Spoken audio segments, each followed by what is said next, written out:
Alrighty. So I talked to Alex a little. I shared with him our glorious schedules. For at least a couple weeks, we're going to be stuck on every other week. There will be weeks after September where we're able to fit in a game if the kids are here, or it depends on what we have going on.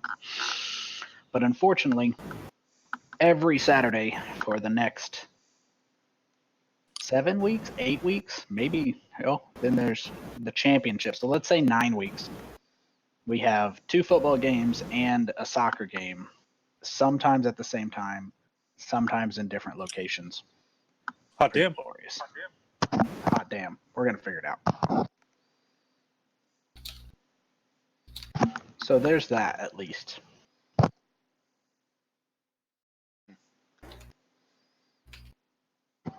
Forgive my moments of silence as I steal bites of pizza without making you listen to me chew. That's fine. The map should be appearing right about now. We are going to pick up where we left off. I'll give a quick recap, but not too much. It sounds like Mal was doing most of it. You guys involuntarily or unintentionally invaded a kobold occupied Dwergar abandoned fortress. The kobolds had apparently, like everything else in the Underdark that does manage to survive very long, didn't seem to be as weak as their surface cousins. That being said, they weren't extremely hostile, either because Kosjurkis was there or because they had some need of you.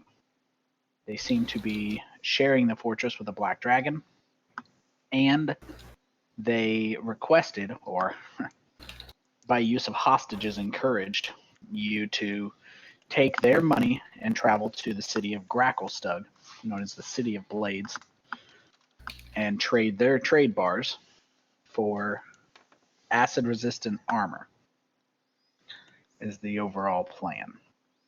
Requested. You guys traveled pretty easily to Gracklestug from there, and opted to enter the city knowingly instead of hiding it. Paid the dock fee, which is going to be 1 gold per day, and registered your boat under the guild name of the Super Best Friends Club. So yeah, the whole thing is now canon. Nice.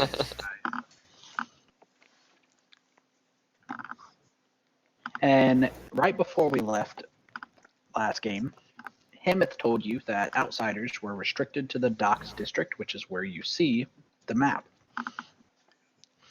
Your boat is parked here. You are currently at a place which has a dwarven name, but it's known as the Bullet's Lair. And it is here, at this rather large circle. It is one of the only taverns that suits and serves outsiders. Hemeth departed, and it's probably a couple hours before what's considered the end of the workday. I can't really say sundown, but you guys have a few hours to do anything. Before we get started, it is worth mentioning that you guys are in a town for the first time in this campaign. Yes. So you will be able to do anything that you want, as far as just bear in mind some of the warnings Hemeth gave you as far as the town. All Dwergar can turn invisible. Something worth knowing. I can also turn invisible. It's pretty common knowledge that the entire town acts like somebody is always invisible around the corner. They don't make any side comments that they wouldn't want everybody hearing. With that being said, it is an area that is, scoot over here. It is an area that they don't show a lot of emotion. Happy, sad, any type of emotions, anger, they're not an emotional people. They don't believe in any type of adornments. You won't see Dwergar wearing a lot of jewelry. They do believe in designing, for example, armor, but they don't believe in wearing necklaces and jewelry and bright colors and things like that. Now, right before we start, let me check here. The only thing that needs to be done before we go is it looks like Alex, we leveled up when you guys reached Gracklestug. Oh, you guys left that out? Oh, we forgot about that. Yeah. I just remembered. I wanted to bring that up, but the DM was talking. I was like, I don't want to interrupt him, so he'll get around to it. Also, are you cursed? I can't remember. No, actually, that was one of the first things that happened when we leveled up. Was Kosjurkis cast remove curse on me, so I am no longer with the mummy rot. Huzzah! Nice. That was mostly directed at Alex because I can't remember if Smoke is cursed too. No. Not yet. Emphasis on yet. Someday. Cool. Yeah, I'll take care of myself leveling up, guys. As a side note, before we get started, because I don't want to forget, Alex, I don't know how much homebrew content you use, but I have been in the process of converting. I got a side job as a hobby. Converting modules to fantasy grounds for content creators. One of the projects they assigned me is a really, really, really, really cool monster loot volume thing, and I want to tell you about it for your D&D game. I think you'll really like it. Maybe not. It adds a whole large amount of flavor with a very minimal amount of work on the part of the DM. Okay. So we'll burn that bridge later. Just remind me, please. Sure, for sure. All right. So where we leave off is you guys find yourselves in the City of Blades. City of Blades is, as I said, a couple descriptions just for you guys. It is carved out of a larger chamber. So that's a large chamber with the Dark Lake and the majority of it, obviously. And it looks like somebody has just went to a wall where there was a little bit of shore and carved a huge cavern out of it to build a city in. So this whole area is carved out of what was previously solid rock. In addition to that, this area is choked with smoke, chocked full of smoke. I shared these pictures last time, so feel free to not look at them. Here's a picture of Gracklestug as you walk through it. You can see that almost every building has a fire coming out of it because there are forges built into the side of buildings. Here's another picture. For those of you who didn't see it last time, it's actually an engineer's drawing of what the buildings look like. As you can see, the roads are very straight. I'm not getting any of these pictures. They're in the chat box there, Tanner. Oh, sorry.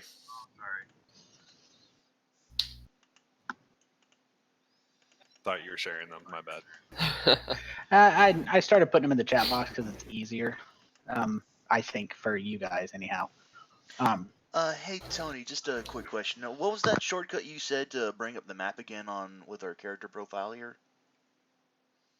It won't work right now because your tokens aren't on any map. But if your characters are on a map, you just double click on your token on your character sheet. Okay. Actually, you are on a map. You guys are back in a different map, but you guys won't get it. But I wanted to. The second reason I shared these images was to teach you guys something that I think you will like. I don't know if you've played around with it, but if you right-click anywhere on any image, doesn't matter which image, you'll have obviously a radial of options. The one to the straight right that's got two boxes overlapping says resize. If you click that, the one straight up that has a small size option for pictures, you can make pictures small, and they're a whole lot easier to maneuver around your screen. Just an option. So that's where we're going to pick up. As you guys walk in, I'm going to read the general description of the Bullet's lair as you guys make your way in. and we'll pick up there. So the Bullets Lair is, as I said, it's an establishment that serves non-Dwergar guests and Dwergar in general. The inn itself is built inside of a cavern complex. As you go into the door, you immediately go down some well-crafted stairs beneath the Blade Bazaar, which is where you're at. That's this area of the docks known as the Blade Bazaar. It's as you start going down, it is cool down here, and that's one of the reasons why people go inside of buildings. It's one of the few places that isn't right in the heat, and it is damp, as you imagine, with an entire dark lake right there. As you move into the central chamber, it has numerous tables and dining tables branching off into small twisting hallways, multiple of them, rather than a human inn that just tends to have one or a staircase. And it's pretty cramped. It's larger than most of the others, but it is still claustrophobically cramped, uncomfortable. But you can definitely tell it is safe and defensible in the event of needing to. So with that, we're going to pick up here with some actual noises. And there may be a couple noises there I got to cut out here and there. But if anybody has any questions, just let me know. Sounds good.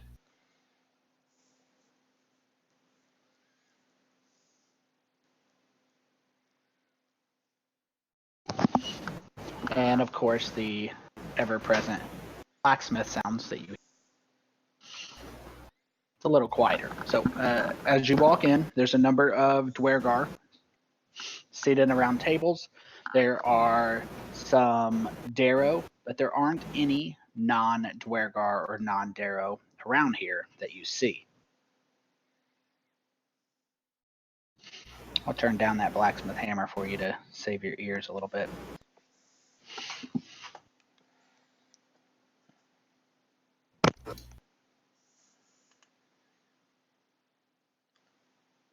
I'm not actually getting anything on my end. I was, but I had to turn it up to like 200% just to hear it, and then he turned it down. So like now I can't hear it at all. I'll turn it back up. Okay, because I actually had it at 75%, but...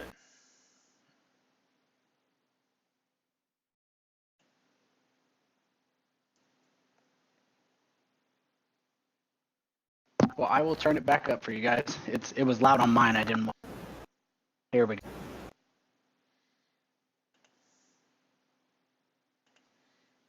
All right, so you enter the inn. There's a number of Dwergar. There's a number of Darrow. This place has been told to you to serve non-Dwergar, but it seems to only be occupied by Dwergar.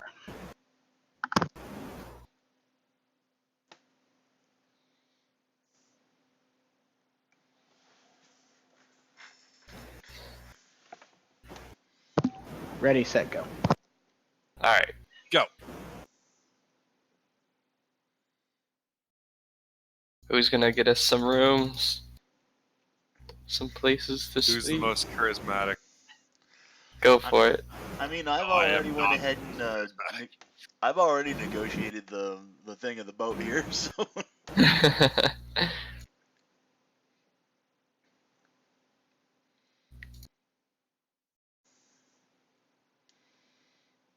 Well, Lead the way, somebody, please. I mean, who's the leader of the Happy Fun Time group? I don't think we ever firmly established that. Oh, but we know who. I mean... Is he wrong? Starts with an O, ends in Ophelia.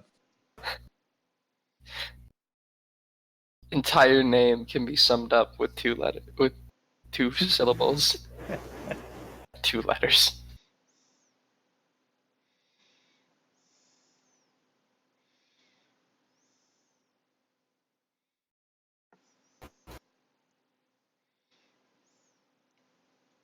Unless she doesn't want to.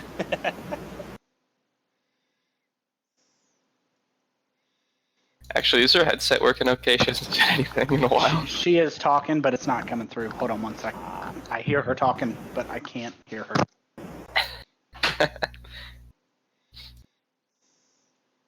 We hear you, but we can't hear you.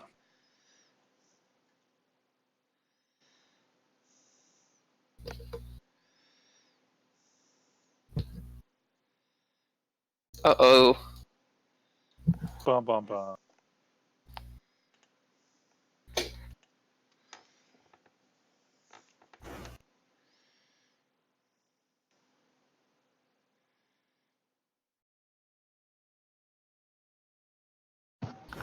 She was logged in. She was hitting her button, and she said she's been talking.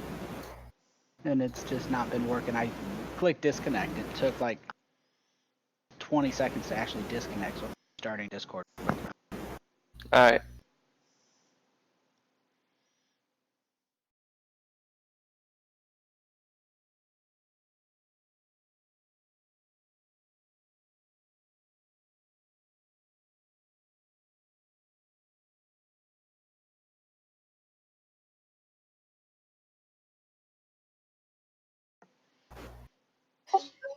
Can you hear me now?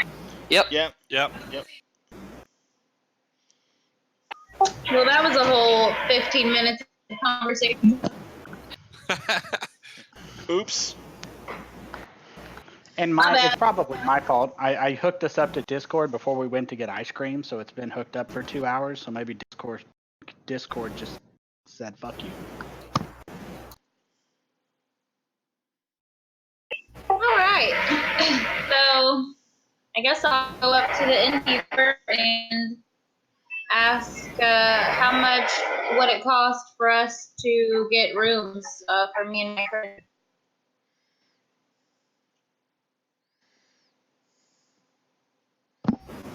So this is actually something we haven't done a whole lot in our game.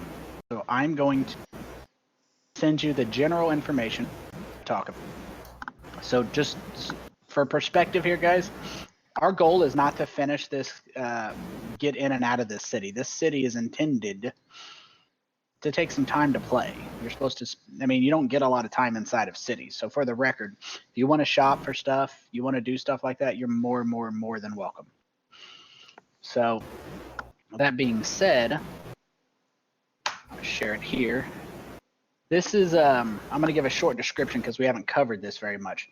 When you're dealing inside of inns, to make everybody's life easier, rather than you guys have to deal with, for example, buying, if you want to buy breakfast, lunch, dinner, ale, wine, food, what kind of room you want, they've made it life a whole lot easier in terms of just trying to make it straight lifestyle expenses. This is per day, and it includes essentially your options that you see there. Wretched and squalid aren't really options for you guys here inside of here. You'd be laying on the ground outside of a building, but you'd be arrested for vagrancy in this town. So your choices as far as rooms, Ophelia, for you guys start at poor. I sent the picture in Discord, and it sent it all around to everybody. So your options are poor, and that basically means you pay the innkeeper 2 silver pieces per person per day, and they give you at the end of the night when it's time to lay down, they push the tables out of the way and they let you sleep on the floor where everybody eats and drinks during the day. Usually got to wait for everybody to finish their nightly drinking, which might not end till 1, 2 a.m. But you can at least stay inside of the building, which keeps you from getting arrested. Modest is probably going to be where you guys are kind of thinking about. And this, it does include food and lodging and everything you need.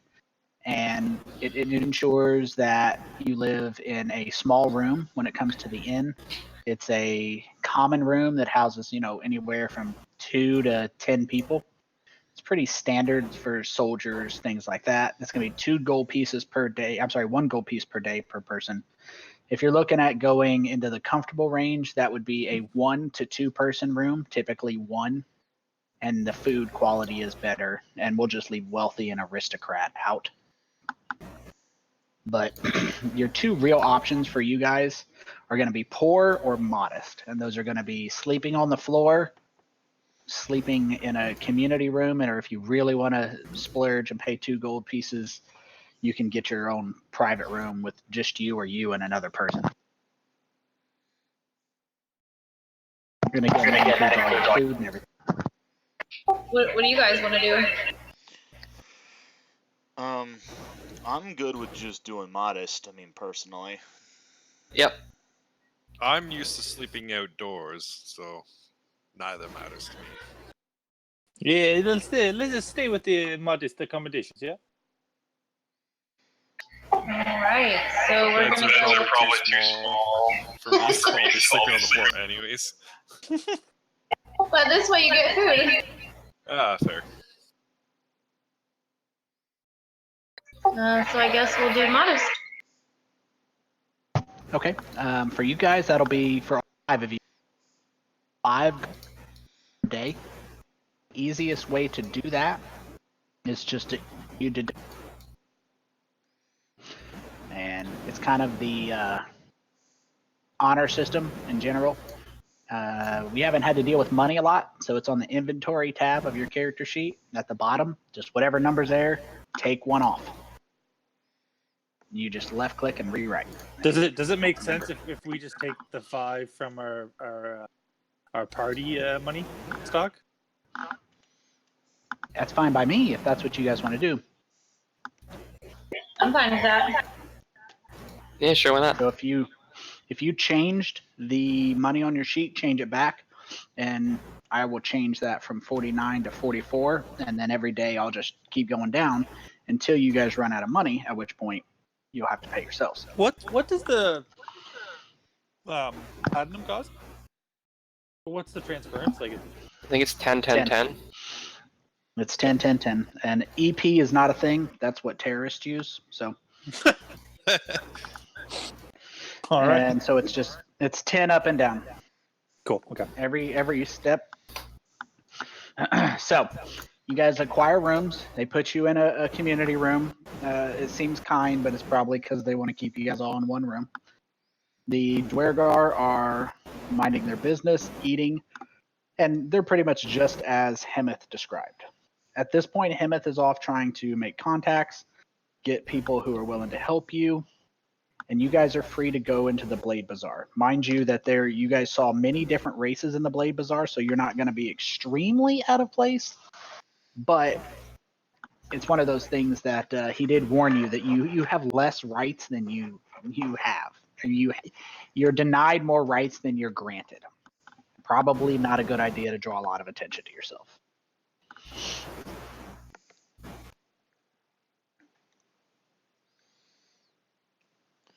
So they provide you your food, and he does let you know as they bring you over, and it's hard bread, cheese, some meat, so there is definitely food. But when he brings over the food, he lets you know I have to get you the price. They have their own special liquor they make. So it's expensive, but if you decide you want some good liquor, Dark Lake Stout is 25 gold per bottle, and it serves 4 servings. That's gonna be a no for Other me. than Thank you. he provides you some stout ale, and by stout ale, it's the old style mead, the kind that you chew more than you drink. So that's where you find yourselves. You guys have food, you have drink, and you have a few hours before sundown, quote unquote. You guys can go wandering. This is yours to explore. I'm not going to push you guys to go anywhere. I just want you to know that it's your show. About the only reason Spirit would go out to go, because they did mention something about now correct me if I'm wrong on this. They did mention something about like a slave trade in Gracklestug where when you guys were traveling, you guys many and change. Tony, you're really breaking up. Yeah. I thought I fixed that. All right, let's try this. I'll keep an eye on my connection here. When you guys were traveling from the boat, you guys noticed already there was a good deal of slave trading going on. There were people. I mean, it's not like slave trading is done in this area. Slave trading is done everywhere. You see people walking along and they're trading slaves, or they're meeting in the middle of the Blade Bazaar to hand off an orc. One thing you do notice is that there is no casual brutality that you saw as slaves of the Drow. The Dwergar see their slaves as property. They have a purpose, and very, very pragmatically, you don't damage your property for any reason if you can avoid it. There's no reason to damage your property. The Dwergar aren't cruel or like they don't relish in the infliction of pain. They're not necessarily nice. They own you. You're less, but they're not going to harm you because they can harm you. It doesn't do them anything. It costs them things. I just checked to see among the slaves to see if there's any other Tabaxi that could possibly be seen. Not that you have seen yet. Okay. Well, I'll just keep a lookout for that. That's all I do. I don't even really pay attention. I don't call attention to myself. I just I just keep an eye out on the slave markets just to see if there's any other Tabaxi that might show up. Okay, I will let you know if you see a Tabaxi. All right. And that's pretty obvious that you're doing it, right, Ben? Obvious to us, maybe not to everybody else. Yeah. Right. Yeah. Obvious. Yeah. Exactly. So Smoke will say to Spirit, "Hey, Spirit, it's unlikely that we find them, no?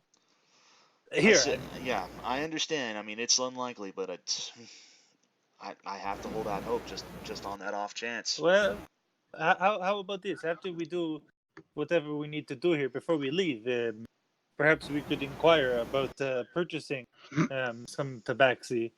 Obviously, not that we would actually purchase them, though. Well, anyway, and then I understand what you're getting at. and perhaps because they could already be in the city, yes, as slaves. That is a possibility.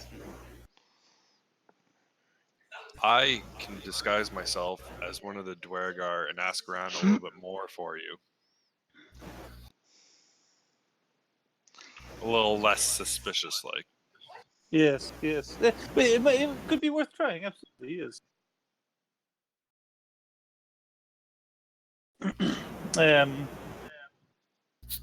But first we should. Excuse me if I was not paying attention recently, but are we going to fulfill our end of the bargain with the kobolds?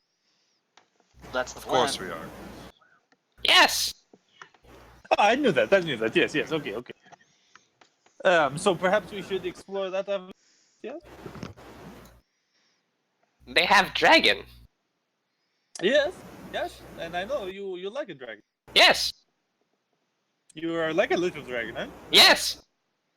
Yes. Well, okay. So I don't know. Do we all go together and inquire, or do? Yes, perhaps. Do we send out? No. Yeah. I don't know what I'm trying to say. I don't know, but like, what's the plan here? Well, I'm gonna go up to the room and cast Disguise Self and turn myself into like a random Dwergar that I've kind of seen around. Oh boy. Or those general features. But we don't do that. What? This can only end well. Well, I can only go out for like an hour, then I have to come back, kind of take a short rest, and then I can cast it again. But so we don't see, right? You just like walk off and then. Sure. No, well, you guys can know. Okay. I'll tell you guys. I'm going up and I'll change into a Dwergar. Maybe we'll get more answers. I'll tell you what, my friend. Let me come with you, and I'll do the same thing, but I'll have a longer beard than. You'll have a what? A longer beard? Yeah. Okay, fine. If that's what gets going, okay.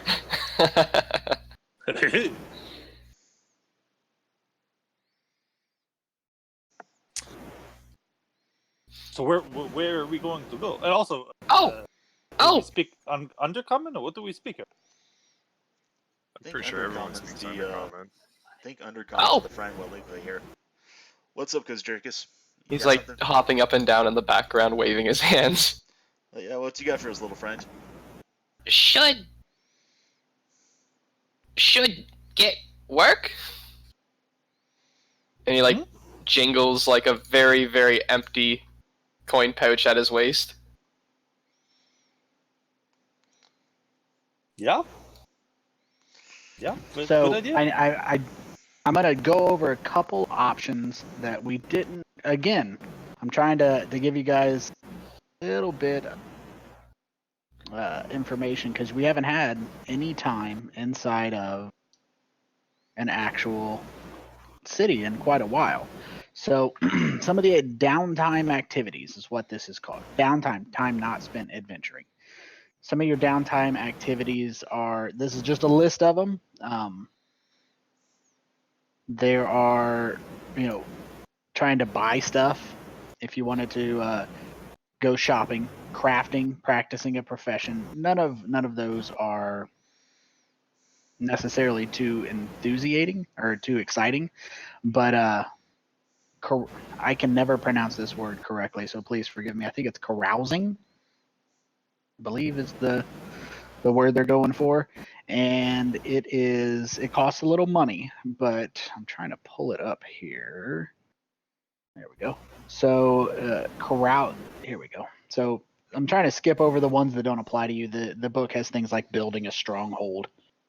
Okay. Carousing. You spend a couple hours doing what's essentially hedonistic activities, such as binge drinking, attending parties, gambling, pretty much anything. You go up to somebody at a bar or on the side of a street that you see throwing bones. You start betting your money, buying people drinks, and essentially just making your way around. It's rather expensive in terms of like compared to your lifestyle. You have to spend you have to live a wealthy lifestyle for that day, and that's where that money comes from. So you treat it as if you're spending that extra 3 gold from your modest on buying people drinks, betting, and losing. And at the end of which you can make a roll on a table, and you can end up with anything from making a friend, finding a girlfriend, having some money, and all those are options. Getting arrested, a small fortune. So these are options you can do. It's not something I'm advising, but there's also things like trying to learn about what's going on, such as rumors, trying to spend your time gathering information, perception, try to just kind of see what's going on in the town. So these are all options you have, none of which you have to do. There's lots of other ones, but that's just a couple options you have. If you guys want to go shopping, go straight to sleep. Anything in between.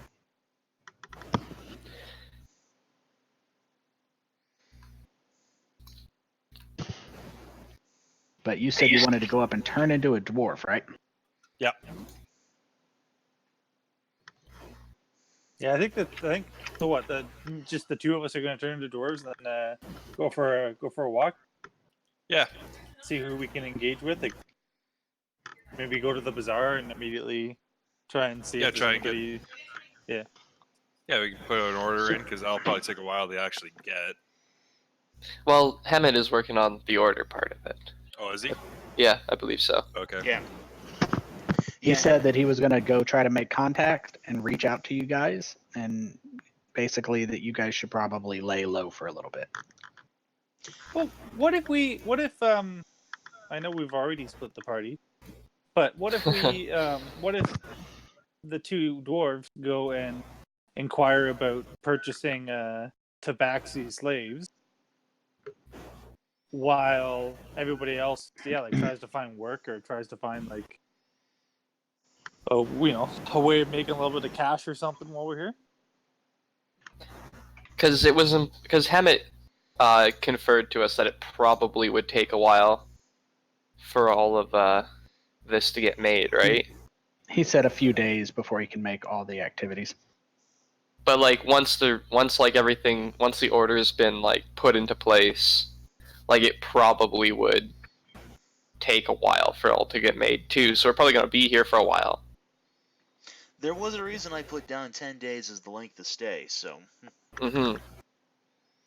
I just don't remember if Hammett actually said that. He said it shouldn't take any longer than 10 days. He Right. needs to make contact. He said that'd take a couple days at max. Okay. So at the very least, we're going to be spending a lot of our money just paying for room and board, right? So yeah, getting some extra coin wouldn't be a bad thing. If we get some work on the side. I like it. So how's that sound? I'm just trying to. I can try and get a barmaiding job here and get us some free food and board. Sweeping the floors. But to say, yeah, I mean, I might be able to do some cooking, but I mean, like, really, the best thing I'm probably good at is punching stuff, and that's probably gonna land me in jail if I do try to do something like that here. So. I was gonna say I was kind of hoping for some more exciting measures, but I mean, yeah, if we all want to part-time jobs, that's fine too. Well, Hey, me and you everybody can do whatever they want. Yeah, me and you can be the ones, like, since we can disguise ourselves, we can, like, go around asking a lot more questions and everything and get a little bit more info Yeah. on what's going on in town.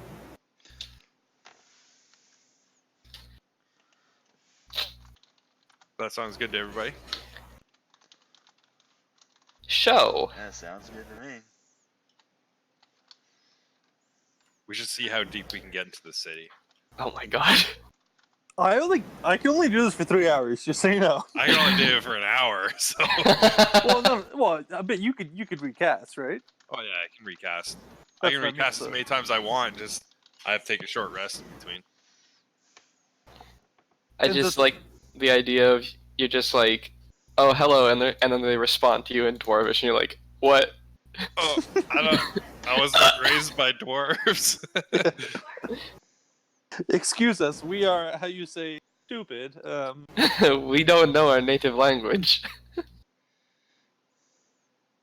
Do it. I was raised in a slavery. No, I shouldn't say Oh yikes. So you guys are what kind of hire are you? Are you? And how Cutting out big are you? again. How big are your dwarven testicles here? Are we talking about impersonating a guard, a merchant, a slave? I mean, you just want to say fuck the bullshit, impersonate the king. Oh, that'd be hilarious. What are we trying? Where are we going? I was just thinking a regular citizen, but Members of Hemeth crew. sure. How's that? And just hope Is that he we well respected around here? Or? If you don't know, Should probably starting ask place. Emmett. It's the starting place. But we don't know where Hemeth went. He's gone. God damn it! Oh shit. Oh fuck. I think for now let's stay on. Let's not push to the action.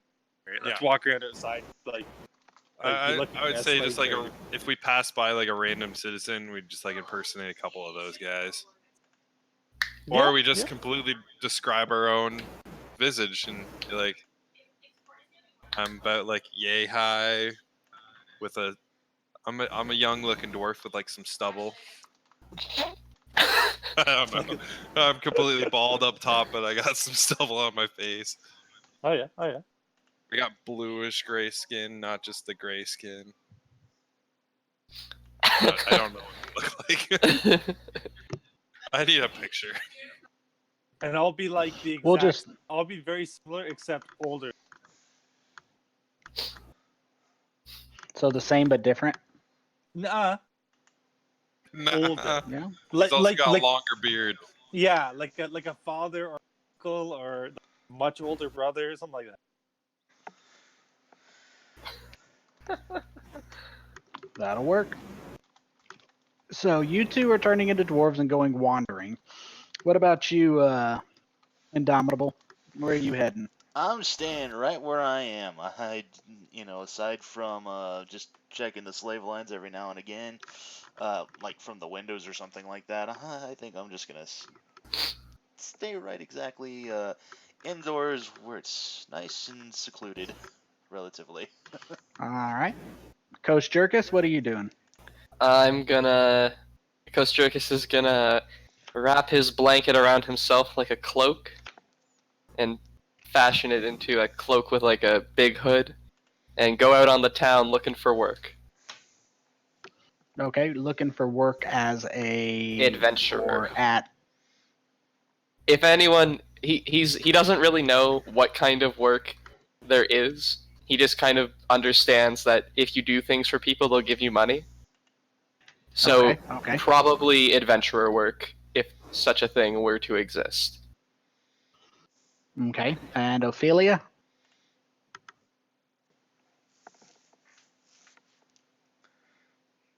Do they need another bar maiden?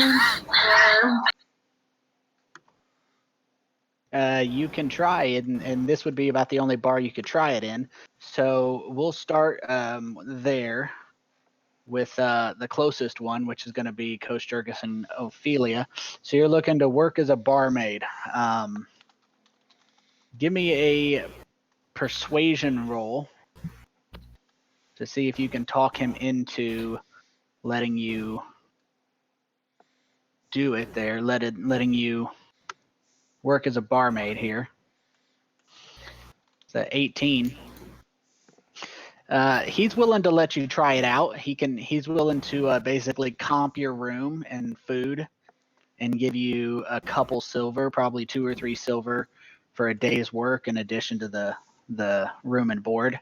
But he isn't guaranteeing you a job tomorrow if you do a shitty job.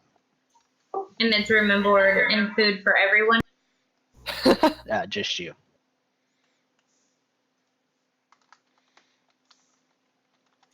What about now? What a fucker. Alright, fine. So I'll add 1 gold back on, and you can add 2 silver pieces to your inventory sheet, Ophelia. And that's how you're going to spend your evening, because that's going to be a pretty full load. And Kosjurkis, you want to go wandering the bazaar looking for work as an adventurer? Yes. Okay. He doesn't really, like I said, he doesn't really know what a job actually is. He has a very loose concept of money and how that works. So, Fair but enough. he does know that people have. Actually, I think the only job he's ever had was the time we went and killed those zombies for that succubus. So that's what he's looking for, is any kind of adventuring work. Okay, so give me a persuasion roll on your behalf as you wander the town wrapped in a cloak. Oh boy. We're going to get back to you. All right, Rolen and Agile, are you two staying together? Yeah. I believe so, yeah. So you two are heading off in what direction? What are you going to look for and do? I think we're going to explore this dock area first, right? Yeah, keeping an eye out for like people who seem to be successfully trading in slaves. Yeah. And if we see one, then that's going to engage in a conversation of something along the lines of like, "Hey, we're looking for some Tabaxi slaves who really like that pussy. How much, you know?" Nice. Wow, I heard Tasha from 2 rooms away with the door closed. Wow. I'm glad I'm uploading this to YouTube for posterity later. So. Yeah. Please include a highlight reel. Yes, please. I'll have to keep that in mind for the future. So give me a persuasion check. I'm not sure if it should be at advantage or disadvantage. Now, are we both rolling, or Let's- can one person together? Can we like help? One of you can roll, and you can do it at advantage if you're helping each other. All right, you roll. I only got +0. Okay, so at advantage, yeah. Yes.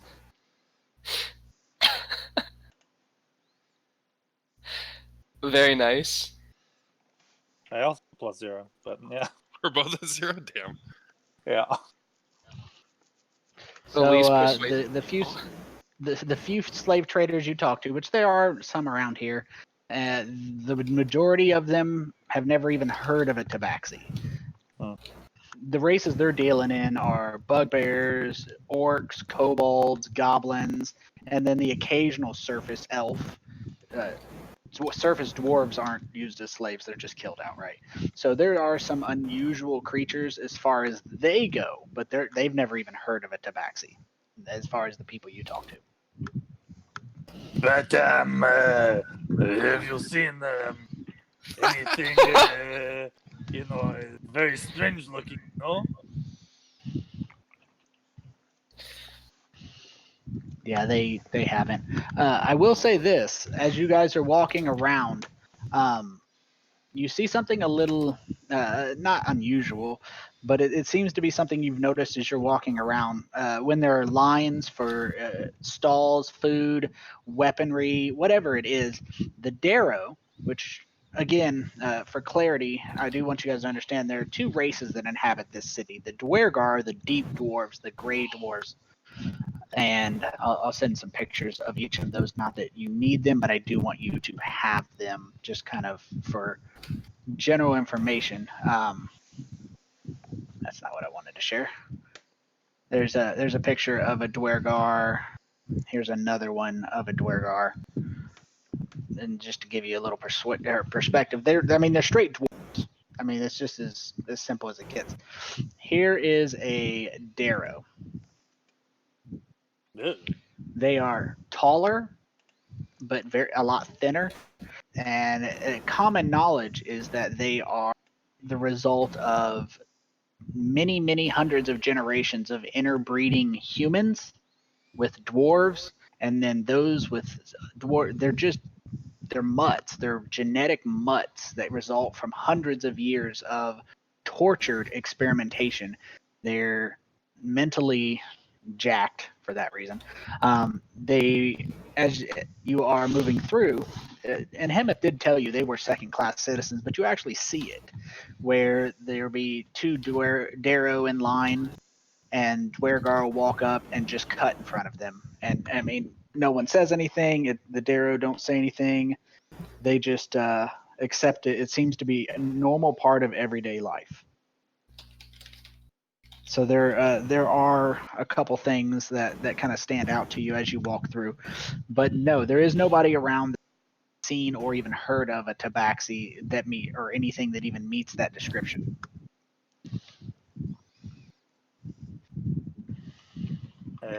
What do you think? Should we take a look at some other places, or? Yeah. See if we can get through the gate. I guess. Most of the trading would probably be around here. I like the idea of seeing if we can get entry like this. We could at least try. Talk to the guards, see what they say. Well, I don't. We talk to them. No, we just walk in. Yeah. Just walk in. Oh, it looks like there's doors there. We'll try. You're heading to the what now? Deeper into the city. Okay. Just to see if we can. If we can. Okay. And this is, let me see if I can get a square here. This will be the gate right here on the map.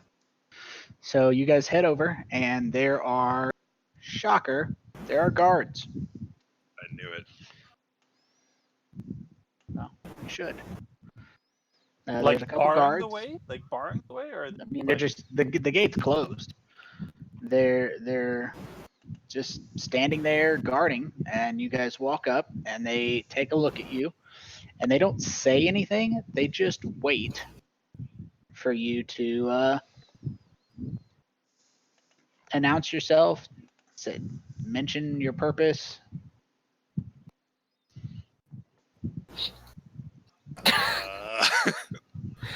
They just look at you. What's in the city? Like deeper in? Do we know? Well, there's a wall, and there's stalagmites. I mean, you can see the tops of buildings, and you can see the pictures, like I showed you, the flames of the forges, but you can't see the actual streets. So like, but is like this more the market dock area? Like this is where more of the markets are, or is there better markets in there? You don't know. That's not crap. We would like to enter. Yes, let us in. Yeah. They don't say anything back. They just wait expectantly, looking at you as if you're supposed to be doing something. Should we go? Should we say we're picking something up? Oh yes, you're right. We definitely forgot the slaves. Oh yeah. Okay, let's go back and get the. I'll start walking away. Follow right in behind. Super Well, sweet. there's that. Great save.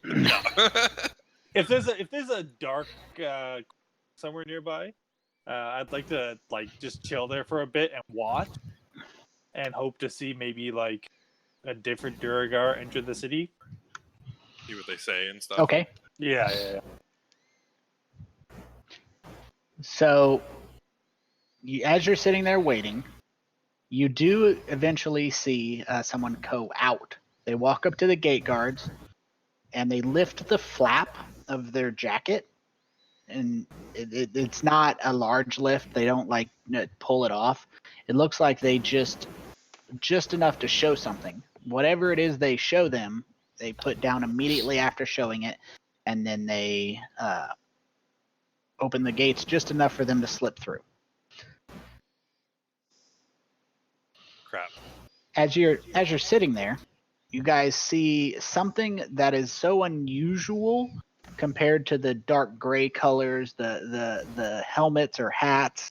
Everybody is very drab and downplayed, muted colors here. Something does catch you off guard. And again, everybody's moving kind of slow. You see a curious-looking figure darting between people, almost like in a chase for on like a car chase or a street chase, except no one's chasing him. He's just running through the Blade Bazaar. What catches your eye, besides the speed, is he looks really weird. His clothes are rags. They're sewn together. You can clearly see the stitches. But it looks like what he was trying to do was create a fancy jacket with a wide-brimmed hat with two tentacles hanging off of it. They're not tentacles, but it looks like he tried to stitch cloth together to indicate that they're tentacles. He has a large satchel hanging, and here is a picture of him. I'm so excited to see this hat. Mm-hmm. Oh, hell yeah. Oh, that's cool. I like it. Super cool. Yeah. Yeah, that was He is a Darrow. Let's go make friends with that guy. that was kind of weird. Should we go follow that guy? See what's going on? Yeah. By the time you even think about it, he is gone. He is Shit. Ah, crap. bolted. I mean, you He was weren't good at standing tracking. close to him anyways. I mean, you weren't really close to him anyways, but he was just hauling ass, and he was far enough away. Yeah, we keep an eye out for him. Yeah, We'll he go in could be that an general interesting- direction that we saw him darting out. Yeah. Okay, let's see if we can see him again. Okay, so you make your way over. He takes his You catch glimpses of him darting through, and he makes his way towards the left side of the map where it kind of narrows, and he manages to lose you somewhere in the stalls in this area and vanishes. You no longer are able to see him. Should we How ask long has it around? been? How long has it been? Are we still in our disguise selves or? How long does your disguise last? An hour, I believe. Yeah. Mine's an hour. Yeah. Yeah, that's my assumption. I'm assuming you guys are going. I'm not gonna just drop your disguise on you. No, But one thing you do notice, I assume you head back before your disguise runs out. Is that safe bet? Yeah. So one thing you notice is you're trying to follow this guy. He is fast, like probably moving twice or even 3 times your speed. Like you're trying to follow him. Not only is he and ducking back and forth through various areas and behind stalls, but he's just really fast. Like you're chasing him and you're thinking you should be able to catch him, but you just can't. Like every time you go to a place, you doubled your movement, he's quadrupled his.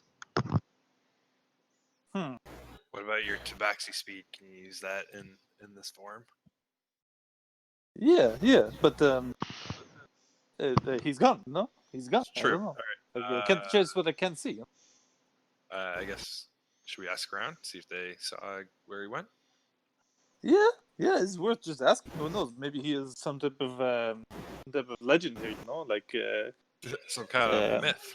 Yeah. Like he runs around pot of gold. No. Oh yeah, okay. Oh well, might as well ask. All right, I guess we'll ask around, see if they saw where he kind of darted off to.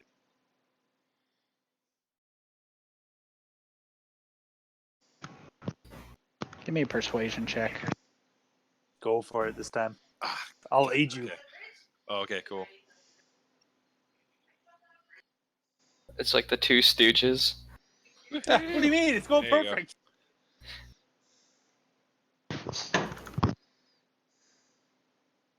So you guys ask around. And most people say no. You hang around. You do get a little bit of information, but one of the unusual things that you notice is that as you're talking to people about this little guy, you notice that there are some weird things going on. Like there's a Dwergar who seems to, as his customers walk up, and he's not joking in a manner. He's talking to them. He's just selling various metalware, some pots, some pans, little kitchen knives. He's insulting them, and so one will walk up and he'll call them a profane name, a piece of trash, and then after they mention they're going to buy it, he instantly becomes the picture of politeness. When the next person walks up, they try to talk to him. He's rude and insulting and not hostile. And when they try to sell him something, he starts yelling at them. Now, since you guys have been here, you've seen no Dwergar raise their voice, display any type of hostility, anger. Not that they haven't felt it, they haven't displayed it. So it was one merchant, and the people leave as soon as he gets hostile. And then as soon as that person walks away, instantly he becomes, his mood is changing incredibly fast.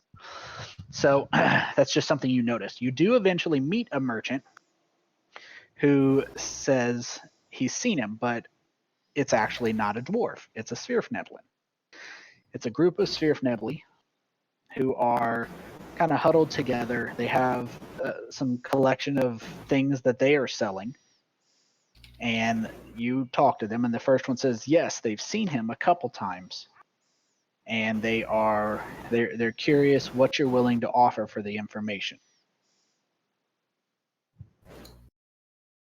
Gold coin. Yeah. All right, yeah. We'll offer him a gold coin. All right. He tells you that he is a messenger. He doesn't know exactly who he's a messenger for, but he is a supplier or a courier of some type. And as far as they've been able to gather, having their own questions, he works for disreputable employers, but they don't know who. All right, thank you. Thank you for the information. What Kinda are they selling? I'm What do kind you of think they're interested in selling? what the other guy. No, that was a different. That was a different guy. I was kind of interested what the other guy was selling. The one that was yelling at everybody. Is that the same guy that I was talking to? No. No. No. Okay. I was about to say.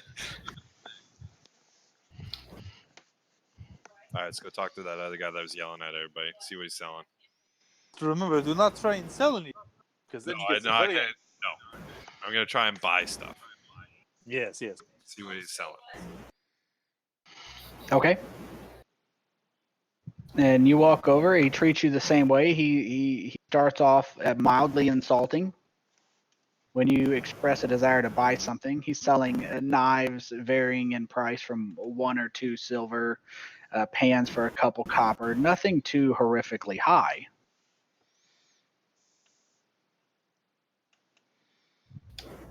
Do you need a knife? Like are these even daggers, or are they Sure. just like butter knives? They're kitchen knives. No, I wouldn't say butter knives, but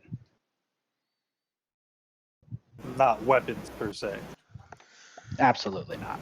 Wouldn't even come close. Yeah. Let's talk to him. I'm gonna talk to him. We're gonna say like, if I buy a cooking pot, can you tell me more about that? What was it called? I'll ask him about the guy that was running through here. Yeah. Courier. He doesn't know. He doesn't know anything about him, but he's already getting irritated by you not giving him money. Okay. I'll just say, okay, fine. I'll buy the pot and get out of there. All right, that's 3 copper for the pot. Okay, I have 2. Okay, I just have to break up my silver. All right, there we go.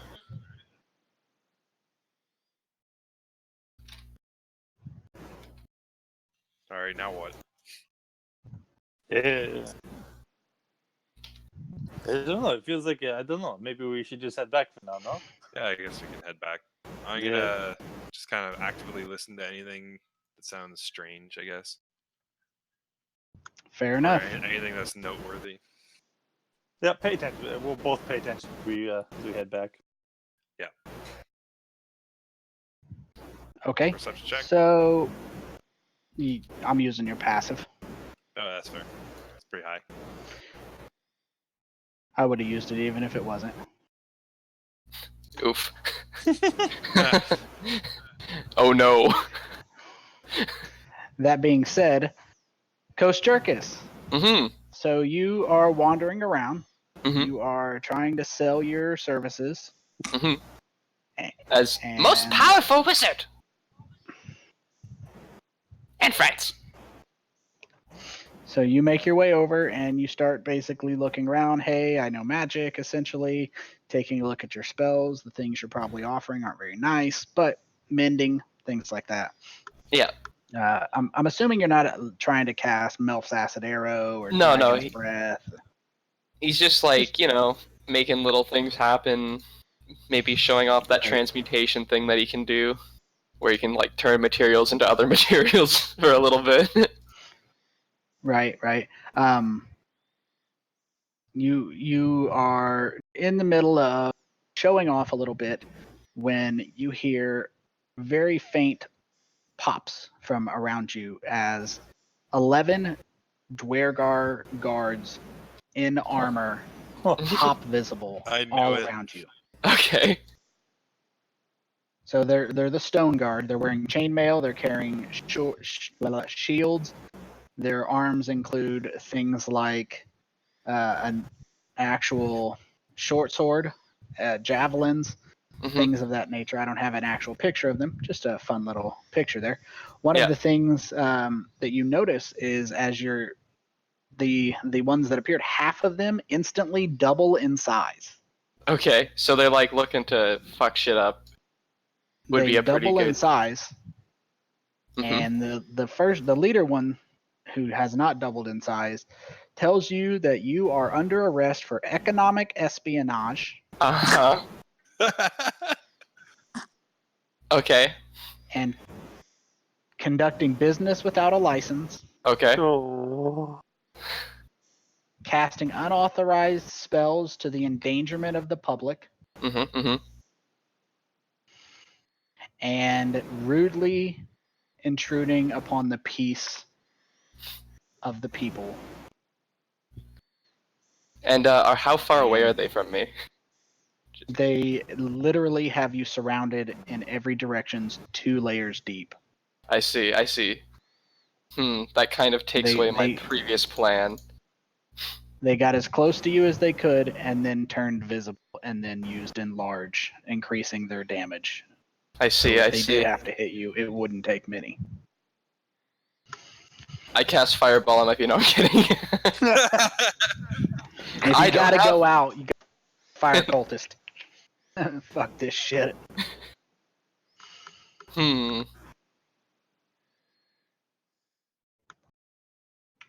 They instruct you to submit. Yeah, I or can't be really do killed anything on the about. spot. I can't really do anything. My plan was if they weren't immediately beside me, just turn invisible and walk away from them. They have bullied me. Yeah, he surrenders. Fair Like enough. he doesn't even wait for them to like say anything. He just drops his shit and surrenders as soon as Me they surrender. appear. Like the guard goes to open his mouth, and Kosjurkis like puts his hands like as high up above his head as they can go. I surrender. Me surrender. No kill. Okay. So they arrest you and they take you away. Okay. The rest of you make your way over back to the Bullet's lair. It's getting close to shutting down. The merchants are all shutting everything down. And Ophelia has been, working, doing her thing that she does. As the night starts winding down, the rest of you are making your way in. And what is for the evening? I believe Indomitable, you were heading to bed after finally getting rid of Mummy Rot. Yeah. Okay. What about the you other two? So After we your night's over, Ophelia, you'll be exhausted. You don't have really much option besides the job you picked up. Right.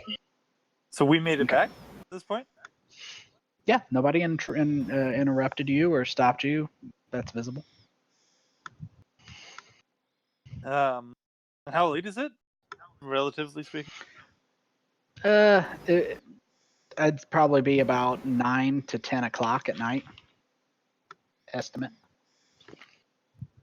Where is the wizard, you know? Are you asking me? I was with Kind you. of, or anybody, open question. To the other two, yeah. He left to get a job. Yeah, that was what? Sometime we left, yeah? 3 hours ago. Maybe he's still working? Maybe we should go look for him. Yeah, that is good, I think, yeah. Okay, that's good, yeah. We'll continue with the disguises though, right? Your disguises are just about up. Yeah, so You we'll have guys to left. I'll have to take a short rest and recast, but I don't know what yours is. Yeah, I could just cast it. But yeah. Yeah, you have a set number of spell slots as a ranger, right? Yeah. Okay. So are you going out, or are you guys going to take an hour rest? I need to take an hour rest before I can cast this guy's self again. Ophelia's working, so she ain't going nowhere. Okay, I tell you what, you take your rest. I'll just go out as me. I'll be ski. And, I'll take a little look, and then if I find him in trouble that I think I can't help him, I'll come back and then we'll see what we do. I don't really like the idea of you going alone. I'll just go out as I am. Yeah. I'll draw a little bit more attention, but it's okay. Well, if I go out by myself, I know it is not necessarily good, but I can be sneaky, you know. Okay. Whereas you're not too sneaky, you know. Nope. I'm pretty big. Yeah, you're a big boy, but you're a boy, yes. I never asked. I am a boy. Yes. Yeah. I have a beard. Do you have a beard? Yes, I'm talking. Yeah. Hey, you know, I have whiskers. Some of my Tabaxi female friends have whiskers. You know, it's Anyways, yeah, okay. Okay. Anyways, All So right, I'm I'll gonna- rest up for an hour then. All right, and then so I'm gonna leave and immediately. I can't do like a Batman, can I? Where I'm like rooftop to rooftop to everything. no, the rooftops are actually completely columns all the way to the ceiling. There Oh, are no shit. tops. Okay. Yeah, Most of them don't have tops. How high up? This cavern, it's about 50 feet up.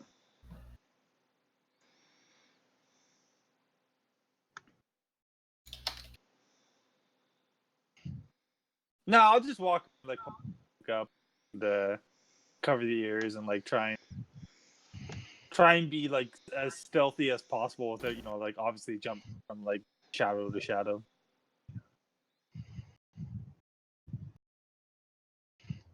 Okay, you guys walk around, and you guys don't see anything.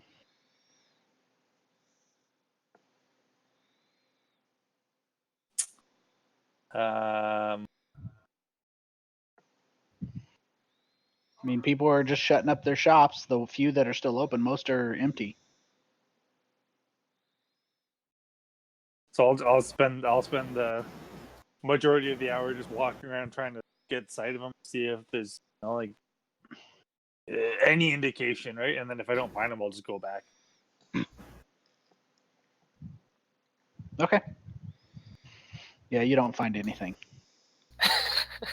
Fuck. Yeah. So, right. yeah. So I guess when I get back, I'll just I don't know, Rolen. I look, I don't see. You know, he's gone. I guess if he's not back by morning, we'll go asking around some more. Do you think we should ask the guards or something? You know, maybe Yeah, we could. maybe there was maybe- an accident. You know. Well, maybe. Oh, I got an idea. If we disguise ourselves as Dwergar again, we'll ask the dwarves, like, if they seen our slave, like a little kobold.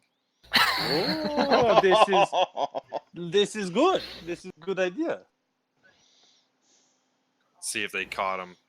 He escaped us last night, and we'll see if they caught him for us. Very good. Yes, and yes, say something about needing to punish and then pay for reward. And yes, I like it.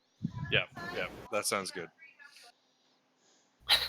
I guess we'll rest up for the night. If he doesn't come back, we'll go look for him. Who's in the bar right now? There's a couple Darrow, a couple Dwergar, mostly just minding their business. Is there any Dwergar who look like they just locked, like super drunk? No. Tipsy? I mean, they're drinking, but they don't seem to be. There doesn't seem to be a race that gets roaring drunk, as far as you can tell. The nay proper dwarves. So what I'd like to do, I'd like to get close enough to one of these Dwergar that I can maybe try and like sleight of hand, pickpocket with the intent of just like being able to see what that flap thing is. Because if we can Sure. see it, then we can use this guy's self to give ourselves. Yeah, true. This is true. Good idea. So Oh, man, I let's see what totally you got forgot for about sleight that. of hand. Unless it's the wrong Yeah, sign. just make a check. Yeah. Nice. Very nice. You sleight of hand, and this particular Dwergar doesn't have anything fancy, but as you are able to snatch it off of him, you notice that he has a small badge under the flap of his jacket. So can I make it like the details of it, like to the point where I could, when I cast the guy's self, manipulate and create my own badge? It's possible, but probably not very likely. You would need to have it. You're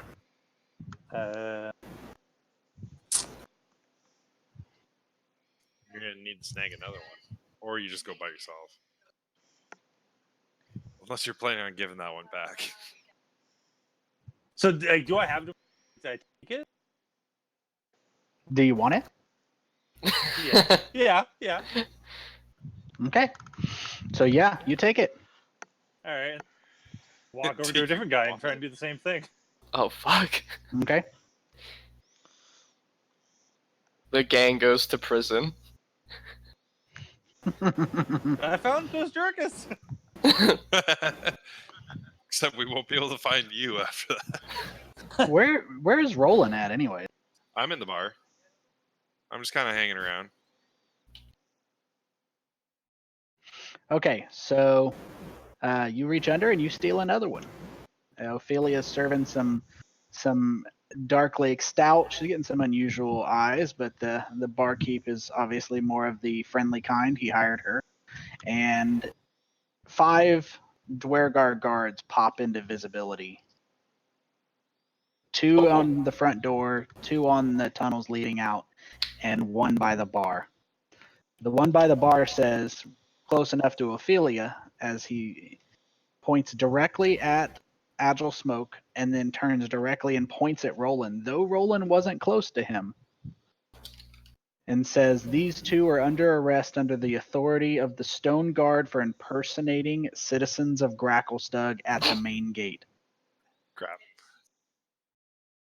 They've been under observation since they departed the gate, and we will be taking them into custody legally.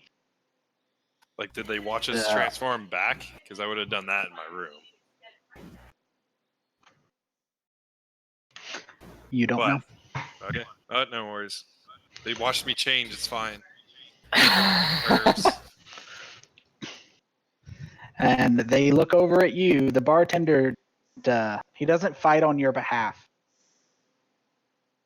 The guards look over at you before telling you are under arrest by the Stone Guard for impersonating citizens of Gracklestug at the gate to the Dark Lake Hold, or the docks and Blade Bazaar. They tell you to surrender peaceably, and you may get a lesser punishment.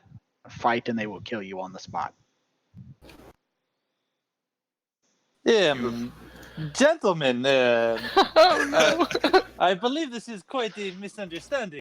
I would ask, not a bribe. All of course. 5 of them double in size. I would. Wow, that is. So they're my impressive. size now. You are big boys, but I would just ask, what is the fine? We will pay it. No, it's we were just we like to try and blend in, not as a deception, but as a way of making everyone feel comfortable. That is all.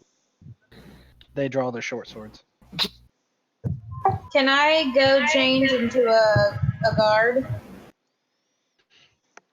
You could, but it's going to take you. You'd have to disappear for a second. Not that you wouldn't. I mean, you could try to slip out with a stealth check without being seen, but They have all the exits blocked, right? they do. That's why it would require a stealth check to like disappear into the kitchen or something. They've ordered you to surrender, and they're just about out of patience. Would a hidden step work to get out of here? I'm not saying I'm gonna do it. Can I? Step. Instead of like a stealth check, but Can I just step in and tell them this is a big misunderstanding? Don't step in. You can try. The current just- situation is you're a barkeep, not affiliated with them. Yeah, if you That kind of might like be a see good me, idea. if we make eye contact, I kind of just like shake my head very slightly. Okay. I mean, yeah, you can turn invisible. Hidden Step just lets you turn invisible, but do bear in mind invisibility is something that is integral in their society. It's not going to throw them off as much as you'd hope it would. Well, Probably. it teleports you or something, doesn't it? No, I basically just walk 30 feet invisible. He turns invisible and walks somewhere. Yep. Da-na-na-na-na. I'm just gonna put up my hands and say, okay. You got me, Kappa.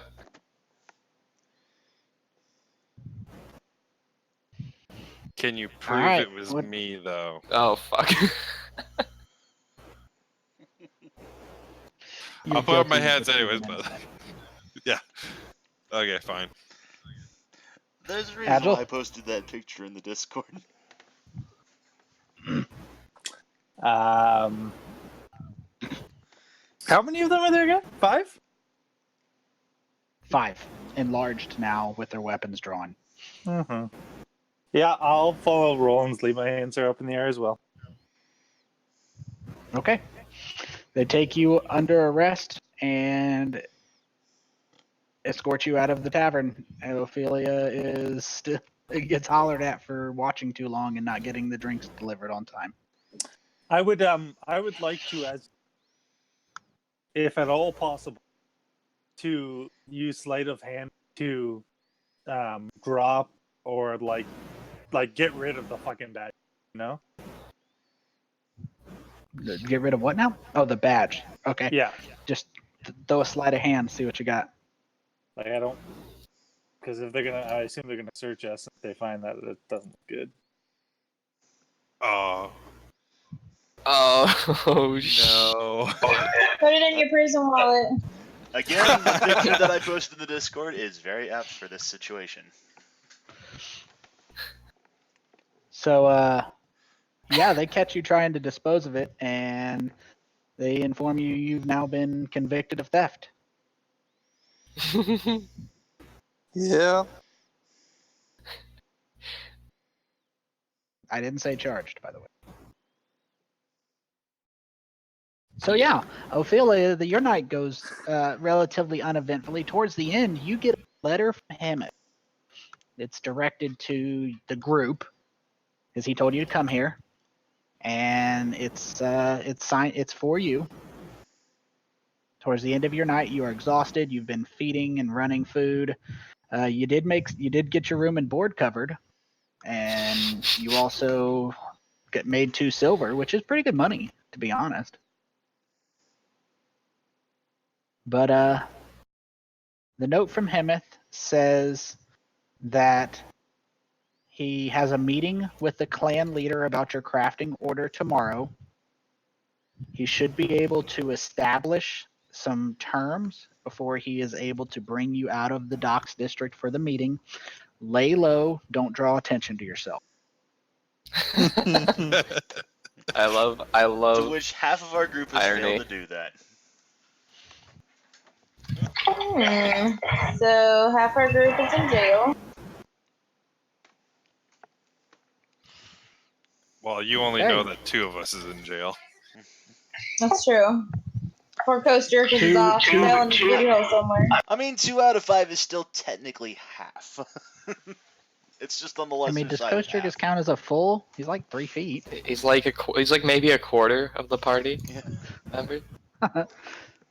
So 2 arrested, 1 completely missing, and Ophelia served drinks, and Agile stayed in the room.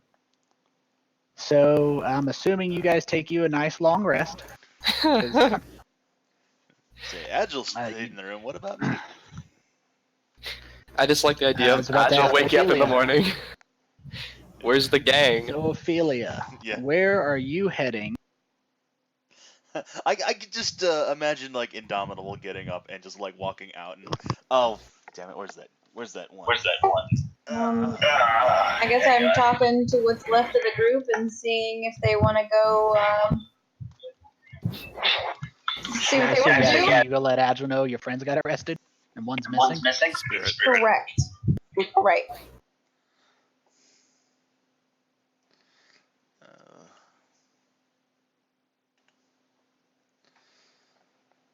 Thank God for Imager. Now, if only I could actually get the darn picture to show up. Here it is. I'll just throw it in the Discord. Yeah, that's exactly the one I was looking for.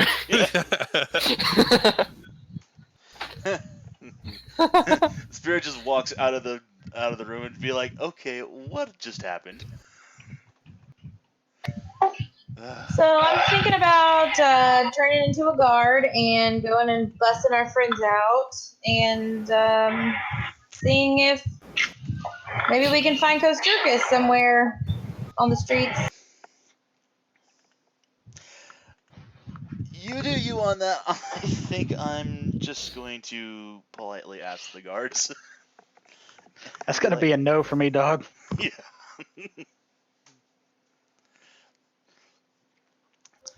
All right, I'm gonna dress up as a guard.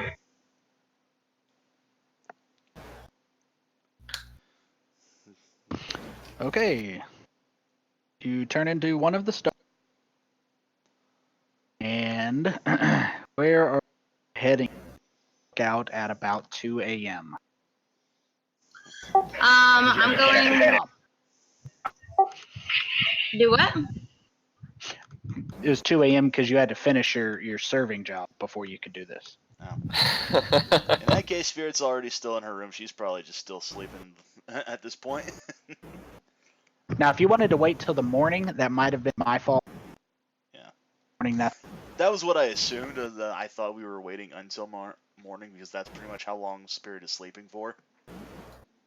Well, when you said we were well rested, I assumed that would be morning. Yeah. I might have phrased it wrong. I meant to ask if you wanted to rest. Oh. Because I can totally see like Ophelia like seeing the two of them get arrested, finish her serving job, and then going out after them to see if she can maybe bust them out. Just completely on her own. Well, I'm gonna definitely talk to you about it first. Okay. We don't have to rest first. We can just go for when they got arrested, and I'm just gonna let you know that I plan on changing into a guard and getting our people back. Do you want to go look for Kosjurkis, or what are you gonna do? I can maybe head out and go look for him. Yeah, I mean I appreciate you waking me up and letting me know about this. So. Sounds good. Okay, so you guys are heading out to find the missing people. It's about roughly 2 a.m. You go wandering out, and the streets are mostly deserted. Not completely, it's still underground. There's some people conducting work, things of that nature. Nothing too critical going on. Where are you heading? I'm personally just gonna go toward the local law enforcement because I figure if anybody has any information, it'd probably be the cops. I'm actually gonna go to the same place because I am the cops, and Well, I'll just follow after you, just at a distance, only to make sure that I don't implicate myself. So that way, in case if you get in trouble, you're not taking me down with you. oh, that's nice. Yeah. I mean, I've heard the stories. I've heard that they say that they sell captured people into slavery, and I don't want shackles around my wrists again. Again. Yeah. Please. I've had enough of that nonsense back out in Velkenville. I don't want a repeat of that performance if at all possible. All right, so let's take a 5-minute break. I'm going to use the restroom, and we'll resume when we get back. Sounds All right. good to me. Yep, Marty. Okay.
Yay, we're all back. Well done. Yahoo! I just thought of a plan though that might have worked, but probably wouldn't have worked. It's like I could have done hidden step, and as I was like hidden, I could have changed into like a rat or something, and then maybe got away. Man! And I don't know though. I don't know if that would have worked. Yeah, but then you would have been wanted in a city jam-packed with invisible guards. Yeah, And you also are you're very visible all the time. yeah, most of the time. For 2 hours though, I would have been a rat. Actually, I can cast again. I just read that I can actually cast like wild shape as I'm in wild shape to just continue it on to like 4 hours. All right, I'm back. I just messed. What do we? But no, you still have to pay for your. You already paid Oh, for the that. one day. It's true. Don't have to pay for the next day. All right, so with that, where are you going, Agile? You're going out with her, I understood, but staying far away. So if she gets busted, I'm sorry, not Agile, but Indomitable. Yeah, that was the idea. I was gonna spend some time to just maintaining a bit of distance. Yeah. Okay, so they Enough to took them, and it's pretty. Close enough to keep an eye on her, far enough away to not actually do anything. Okay, this area right here with the square is the jail. It's marked as such. That's where it has guards. It's known as Overlake Hold. All right, so Ophelia, what is your plan? So I'm gonna go in as disguised self. I'm gonna be a guard, and I'm gonna use minor illusion to have a prisoner. And I mean, my goal is to just walk in and say, "Open the cell," and I'm gonna toss this punk in. And then when I go to toss him in, if I see any of my people, I'm gonna try. Okay, let me understand. Disguise self, minor illusion. The illusion can't make noise. Okay. It creates an image of an object, muddy footprints.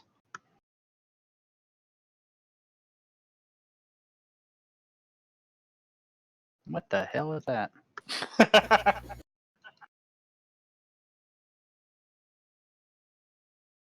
All right, so got it.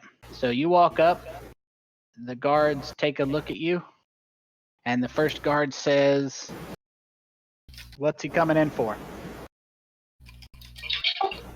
Oh, he's a grimy thief, I tell you. Open the cell. I'm tossing him in. Okay, give me a deception check.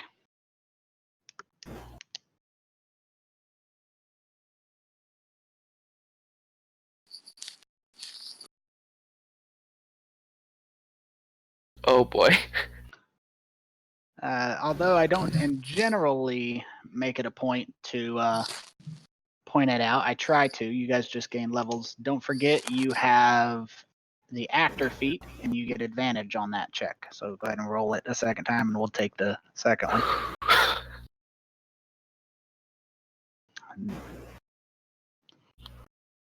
All right. Considerably better. For those of you who aren't familiar with the actor feat, it is a good feat in these instances. The third bullet is probably the best for you guys at this point.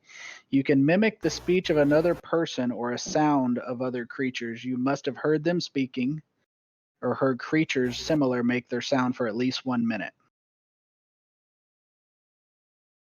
And then they can make a check to see if they can hear you. So you're not just walking up sounding like a goof. So they kind of look you over in your mimicked voice, and they wave you into the jail with your prisoner. I think our mistake was we tried to go to the gate.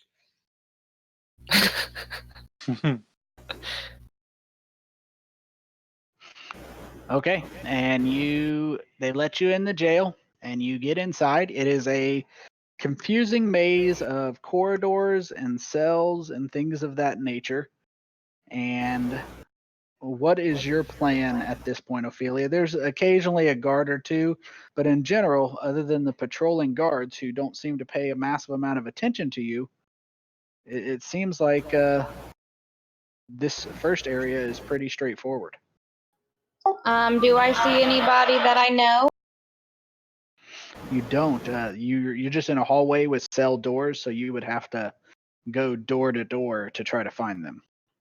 I go door to door with my prisoner. Okay. Give me an investigation check. That's not advantage, or it is?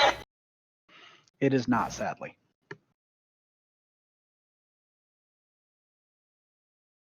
Nice. Okay. It takes you about 20 minutes. You have to kind of give the nod to a couple guards as they go by, but you eventually find a cell that houses Kosjurkis, and you also find Rolen and Agile in that same cell. They've been grouped together. The door is made of stone, and it is locked. I tell the closest, lowest ranking guard, get here and open this cell. I'm going to put my prisoner in, and what are these three doing in here? They don't belong in here. Sarge wants them at the end of the corner. Come on, hurry up. Get them out. Let's go. Oh, fuck. It's the longest sentence you said this game. Get it going. Give me a deception check. You do get it at advantage.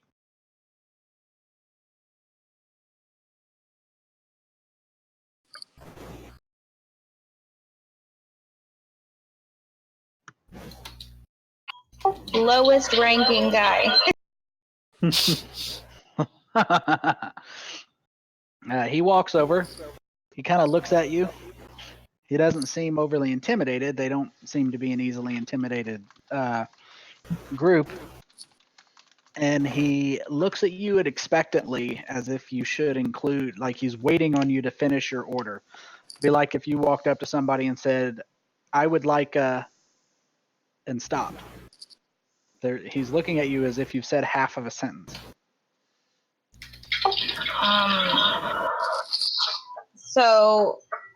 Hang on.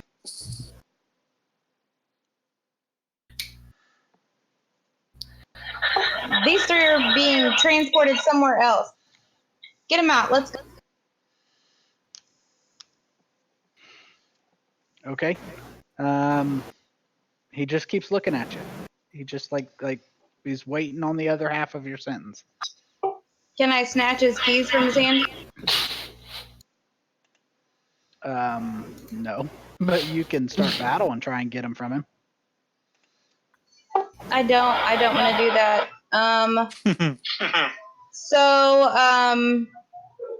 I just say, come on, let's go. What's taking so long? He kind of lowers his shield at you, kind of between him and you, and he starts to look at you suspiciously. He seems to And be still waiting.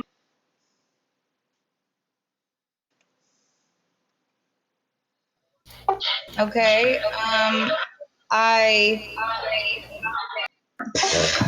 Fuck, I don't know. What's wrong with this bastard? Why won't he do it?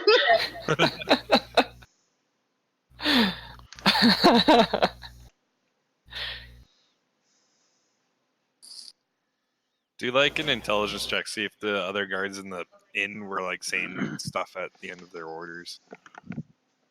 That's like the only idea I have. I mean, you didn't say please. I don't know. You could say please. Imagine if it was. Well, I'm trying to be like above them. They're not like, please, can you do this? They're like, do it, you little bitch. So from behind you, you hear someone say, he's waiting for you to show him your insignia of rank badge. Oh, dick.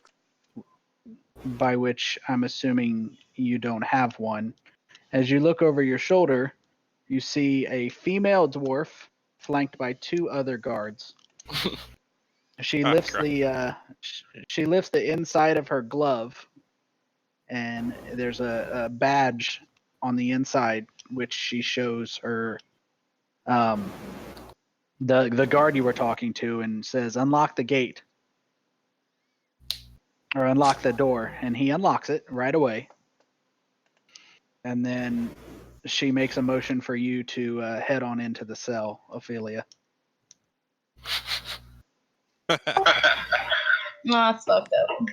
Out of curiosity, do we have our stuff or no? Yes, you do. Interesting, and also deeply concerning. I'm actually more worried about that than if they had taken our stuff.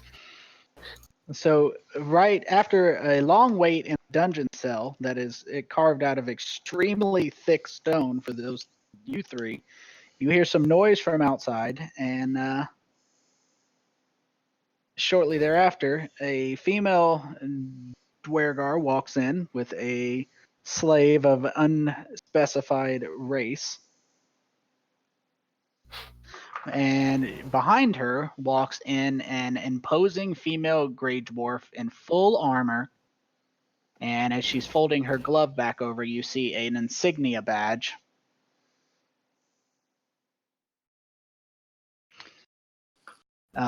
She looks over at you. She's flanked by 2 stone guards. And she says, I am Captain Airday Blackskull, commander of the Stone Guard. She gives each of you a calculating look before she says, let me start by saying you are worth nothing here in Gracklestug. Most of those in my command would sell you off in a heartbeat as the cheapest manual labor. Each one of your crimes carries a penalty of death or slavery for the remainder of your life. However,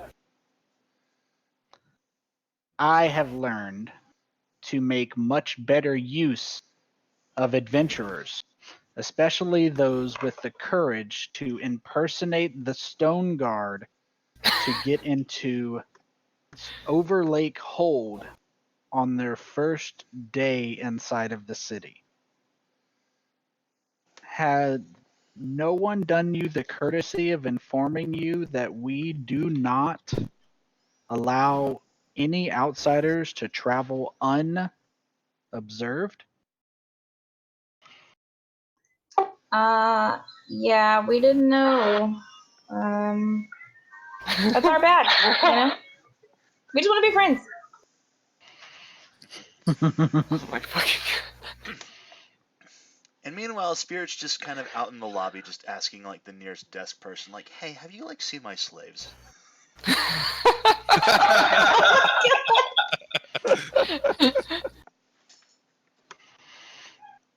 So she says, why are you in this city?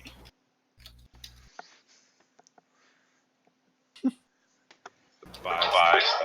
I mean, we mostly came to make new friends and buy acid-proof armor. I mean, is that a crime?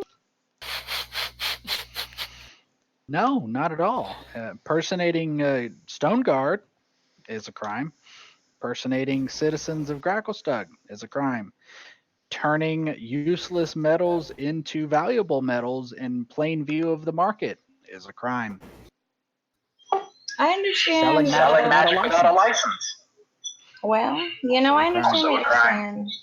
I think we got off to a wrong start, and I think we should, let's start off on the right foot. I'm Ophelia. It's nice to meet you. She looks over at all four of you and says, "Have you noticed anything unusual in your time in the city?" Yes. Should we speak up? Yeah, okay, fine. I was gonna ask.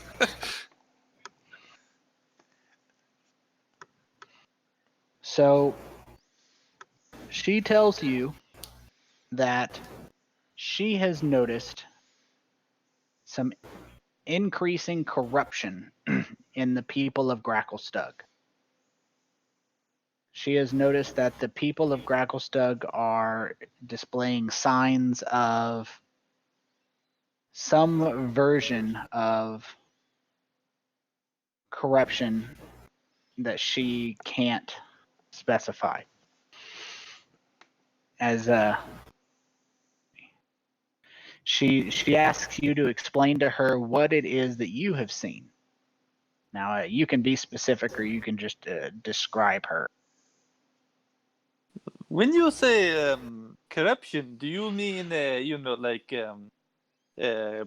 guys doing bad things, or do you mean like some type of unholy Unusual behavior?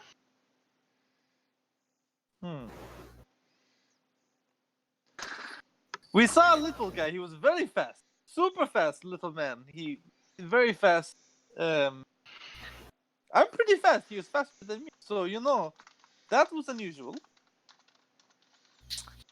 There's She no sneers a Tabaxi. name. She sneers a name, and she sneers the name Droki.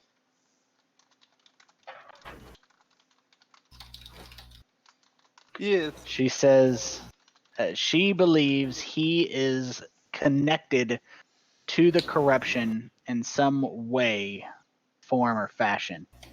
And though they have been tracking him and trying to capture him, he somehow avoids their patrols, whether they be invisible or otherwise, almost as if he knows where they're going to be in advance. They all know where he lives, but it's a place that Dwergar do not go in force because their presence is likely to provoke a reaction they don't want to deal with. They would rather send in people that won't provoke the same reaction, and in addition to that, would cost them nothing if they were to be lost. Deal. Well, who is she talking about, Rolen? Us? I don't know. She's obviously talking about us. Come on. That You think is so? ruthlessly I mean, pragmatic. yeah, I like it. So she starts to almost rant. Got a little bit of passion in her eyes. So she says there have been a number of killings in the city. And she thinks Droki is linked to a conspiracy involving the Council of Savants. Spell like that for your notes if you're taking them. If you're not, you're probably wrong. And she says maybe even as high as some of the clan lairds. leaders of the clans. She describes basically in detail what she considers to be a conspiracy of corruption and purging.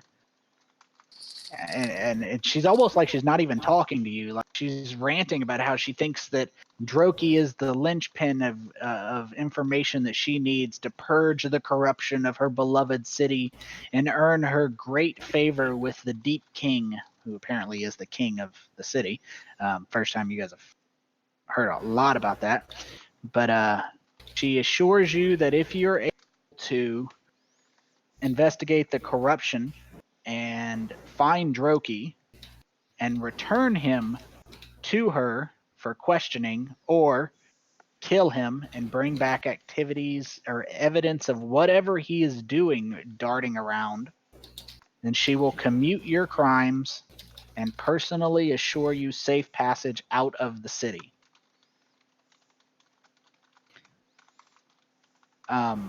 She does have, she kind of clears her throat as her little rant ends. And again, this is an unusual display of emotion from a deep dwarf.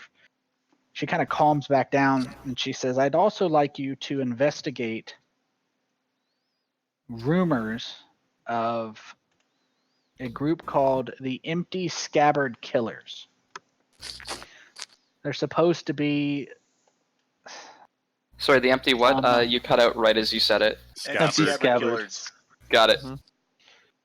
She says it almost dismissed derisively, like she doesn't even believe it. She says it's supposedly some of her underlings keep reporting bodies with unusual or puzzling wounds. If you find any evidence, and definitely you can tell a huge difference in how she's decrying the corruption and of the Council of Savants, which in her rant she described as the ruling council of the Darrow, which is apparently separate from the ruling council of the Dwergar. And she's dismissively about this. If you find evidence, I mean, if you do, sure, you can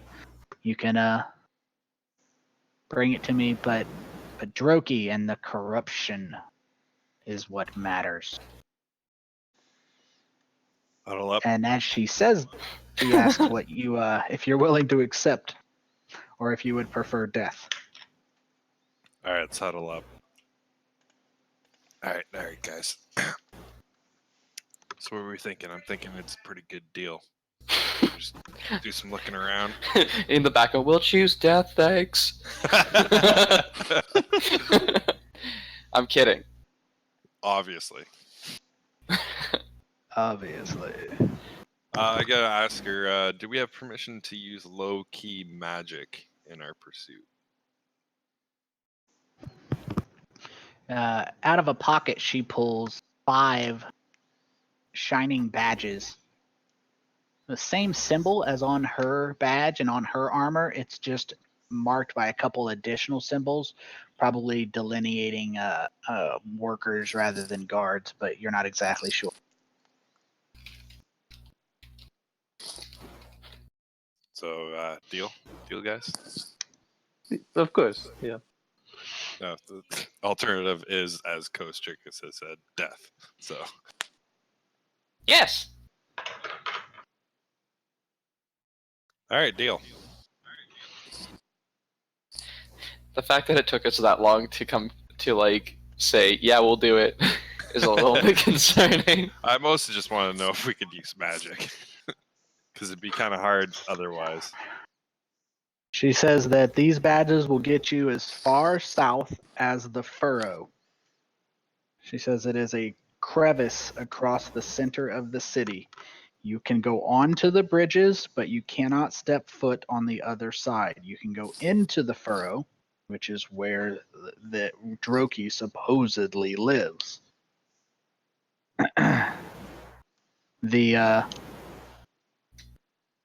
The Darrow live in there, and they will not take kindly to visitors. She doesn't recommend you go in and out. She recommends you try to find Droki before you go in there. It's a bit of a other side of the tracks area. They may take the wheels off your armor. She hands you the 5th badge and tells you to give it to your friend who is unobtrusively lurking outside, unaware that he has guards, invisible guards following him.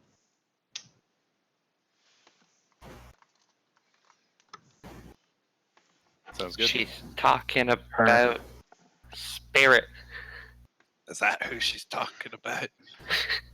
She makes a room and indicates towards the guard outside that he is to show you guys out, and flashes her insignia. You notice when these Dwergar flash their insignia, it's just a quick flash and they close it right back up. So they escort you guys back out and release you onto the streets of Gracklestug at what is probably 3:30 or 4 a.m.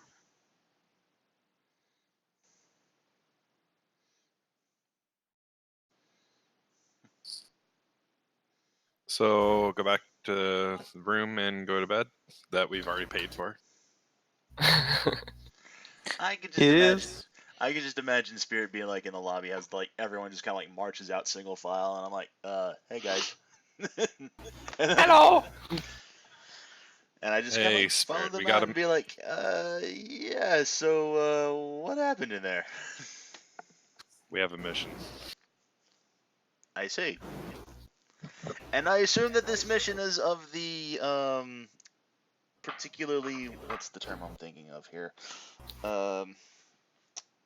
This mission wasn't one we volunteered for. It was something that we were volunteered. Yep. Brilliant. Yet again.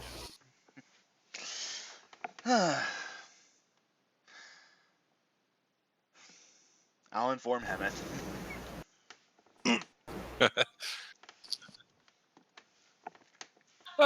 Give us something to kill some time. Kosjurkis is just like, found work. That's about a roundabout So way of you getting guys are- work, but yeah, you're not wrong. So you guys are heading back to the inn to get you some sleep. Yep. Okay. So I'm going to apply a long rest. Give me 1 second. So if you guys didn't notice, first day in a city, 4 of you become almost slaves again. Yes. Yep. All right. So I'm going to apply a long rest. First things first, everybody gets their spells back. Secondly, those of you who are sleeping, which is all of you, wake up congested, coughing, hacking, and when you do, you cough up, or when you blow your nose to try and clear your sinuses or cough up, you hack up this black phlegm. It's thick, nasty, and I'm going to need Constitution saving throws from all of you. Ugh. Including myself, okay. Well, Yikers. Scheisse. You guys are all screwed. I got the black lung pop.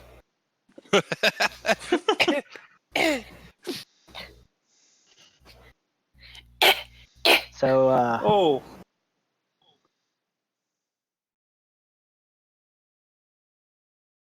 Rolen, you managed to wake up in the middle of the night and get that big chunk of phlegm out of your chest, and you actually get a pretty good solid rest for the rest Nice. of the evening. The rest of you, unfortunately, don't sleep very well with a chest full of Gracklestug smog. Gross. So Oh, that sucks. Sucks to be you, man. apparently there's a side effect to spending the night breathing and the entire day breathing in the smoke of hundreds of forges condensed inside of a pocket cavern with no ventilation. Somebody, anybody, give me an ability check. Just a straight up ability check on strength check, intelligence check. All right. Oh, I didn't save. I should have saved. Oh well. It's the same. It's the same. So give me a skills check. Somebody, any of them, any skill will work. All right. So I'll need to play with that, see why it isn't giving automatic disadvantage. I played with the code a little bit. I think it's exhaustion 1. All right. Indomitable looks like. Go ahead and roll another skills check for me real quick. Nope. Okay. I'll have to pull that code up. I don't know what that code is. Actually, now that I have this thing, I should be able to pull it up. Either way, you guys wake up coughing and hacking, and it is just an overall shitty day.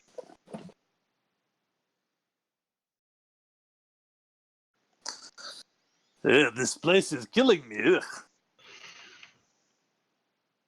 You've had a rough one. Can lesser restoration cure that exhaustion? It can. I Whoa. only have 3 spell slots. Oh no. You can't downcast. Like can't spend. Well, I guess I could spend a level 3 spell slot. You can upcast it. Yeah. Yeah, upcast. Yeah. All right. Well, how much gold does your guys' cough worth? I'm just kidding. I'm gonna heal y'all. Yay. Good for that. So I'm casting it. Just so you guys know, I spent 4 spell slots. One of them a 3rd level on you guys, so thankful. Rolen, you are very generous. Thank you. I'm a very generous person. I'm gonna take another long rest now. I say, yeah, I'm indeed. just Yeah, kidding.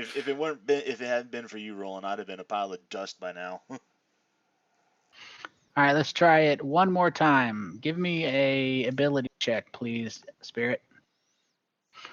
And a skill real quick. All right.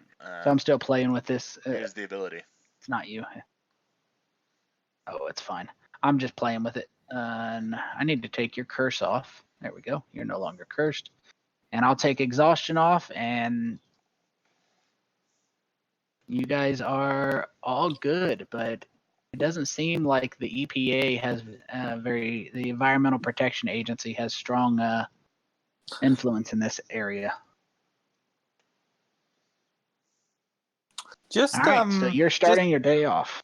Just out of curiosity, Go ahead. before we leave, like our rooms and whatnot, I'm gonna use my, how do you pronounce this? Primeval awareness. Mm-hmm.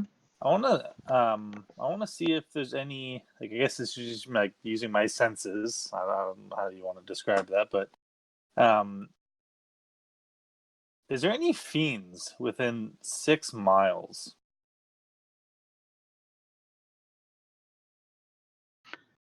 Fiends, huh? Mm-hmm. None that you can detect, but you have a large number of confusing things coming at you. So it may be so jumbled that you just can't see it. So yeah, I understand what you're using, but you also have to understand that it's less effective in a city of a couple 100,000 people. Okay. So there's many things. You can detect things. The problem is that, with a paladin stuff and everybody's thing, this one, now is the fiends the only one you can cast? That you can detect? Is that your favorite enemy? There's a list of ones I can choose from, and I chose fiends. Right. Okay. I just wanted to make sure it was the favorite enemy. So within 6 miles, you don't detect any right away, but I'll get back to you on any specifics because I don't have everything pulled up. But in your general vicinity, you don't feel anything. I think I got the exhaustion fixed. Give me one more, Spirit. You got this.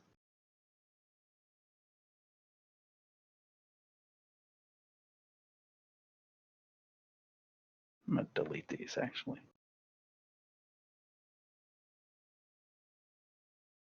Okay, good. That's what I wanted it to do. All right. I don't have it on you, Kosjurkis. Here, do that intelligence check again. Yep.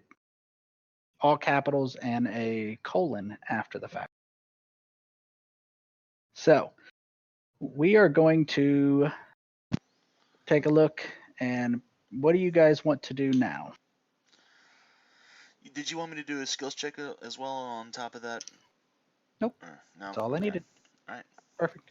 Sorry about So that. you guys are heading out, and you've paid for your day, and you guys can move about the city to your heart's content.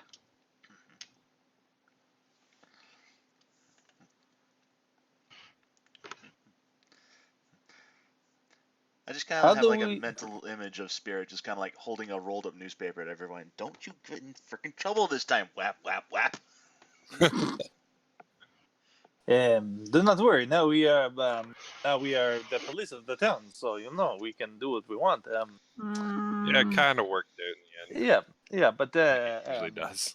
who's got an idea here? How do we? So okay, we know where he lives. Darrow? No, that's not. That's what he is. Droki? Does anybody Drog. have? We're gonna go all the way till 7 unless somebody has something to do. Nope. Yeah, You I'm guys good. good? Okay. Droki, we don't. Well, I guess. Break into house. Like we go? Do we? Yeah. Do we just go? I mean, she told us maybe not to go to the pharaohs because they'll take the wheels off our armor, which I don't know what that means, but it sounds pretty bad. Like what do we do? Do we try and catch this guy in the streets? Should Or- we try to disguise ourselves as Darrow and ask around, or Just do you say I think that's do a bad have the idea? We feeling. gotta keep our badges, but I just say if we're just looking to hunt someone down, I mean, I'm pretty quick on my feet. I could probably see if I could chase him down myself. no, we already tried that. Even with feline agility. Oh, he's very fast. He is. I dare say, probably magically enchanted to be so fast that he is like a flash. Like zoop, gone. He's definitely got something up his sleeve, Or in his boots, but yeah.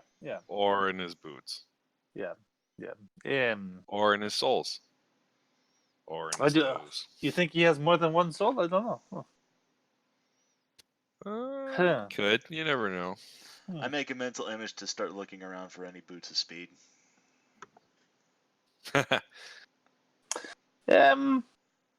We can tell you what he looks like.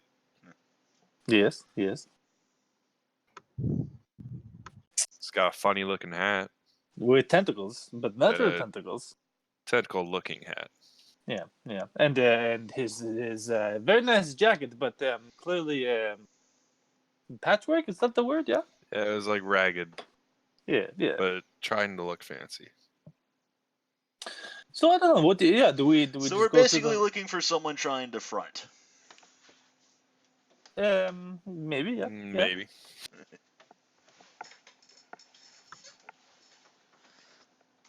I don't know. What do we do here? Do we go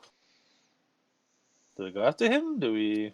Let's go to the Pharaoh disc. I'm gonna turn into a little cat when we get in there and stealth around. You guys said that you found him around the But- marketplace, right? Yep. All right. Well, let's search there. We'll just go ahead and look around there and see if we can find him. All right. Yeah. And, Let's look for some good stuff to buy too. Maybe. And some armor. Maybe. I don't need armor. Never mind. I mean, yeah, like general purchases would be good. Yes. Maybe actually act like like we're not trying to hide or anything. Like we probably should have just been doing that yesterday. Oh well. Well, we learned a very important lesson, did we We not? did. I mean, one, yes, we should not try and be sneaky or do anything underhanded at all. But two, that oh boy, Excuse me, I just realized something quite horrible. I find it He is- hilarious that the level. I find it hilarious that the impulsive and brash character was actually the one level-headed and reasonable in this whole party. Me? Uh, Talk about me. I think he well, was, yeah. Okay, so I here's like what to have fun just like anybody else that's over 250. I just came up with a great idea. We should all leave the city immediately. Yes. 6 And go miles back to extends a Kobolds. great distance past the city. Mm-hmm. There's a dark lake. Mm-hmm. We don't get But specific locations. I know, my friends. I do not know where we will find safety, but yeah, with my practices and my training as a ranger, I have a means of sensing disturbances in the force or something like that, you know, and not to put a precise number to it, but quite precisely, I sense the presence of 839 fiends within give or take a 6 mile radius. It is true; it may not be all within the city, but she spoke of corruption. It could be just some type of uprising or something, or it could be worse, or it could be an army coming with the Demigorgon to destroy the city now. Oh, then we should try and help these people. Yeah, that's interesting. So Not run away. Plus, we need to get our friends back with all the stuff that we need to bring back to the kobolds. I agree that we need to get the supplies. Yes. I do not know if I agree about helping these people. Well, we did break their laws. We were in the wrong. I also feel like their laws are meant to discriminate Oppress. and oppress. The good word, Kosjurkis, very nice.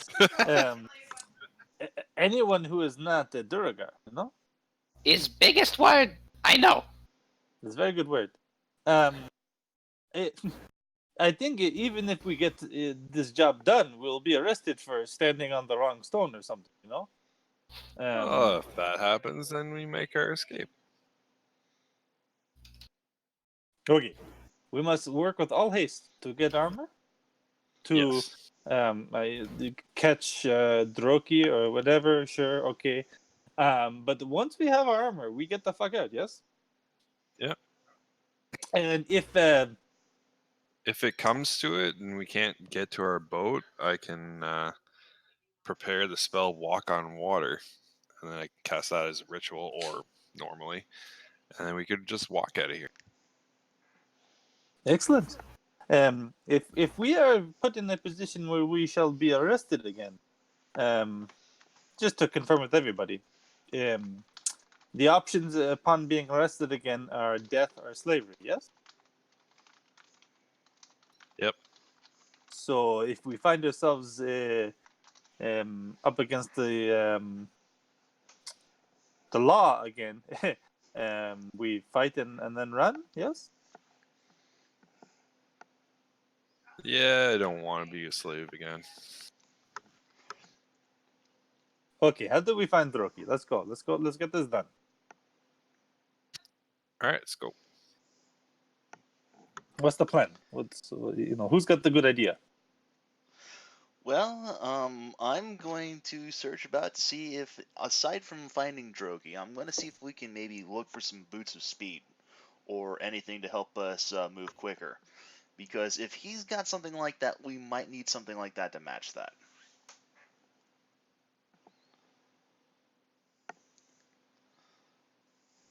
So you suggest we all go shopping first as a means of better equipping ourselves? Yes. That and like you said, you last saw him in the market district. If you saw him there before, it's possible he might be there again. Were we told his were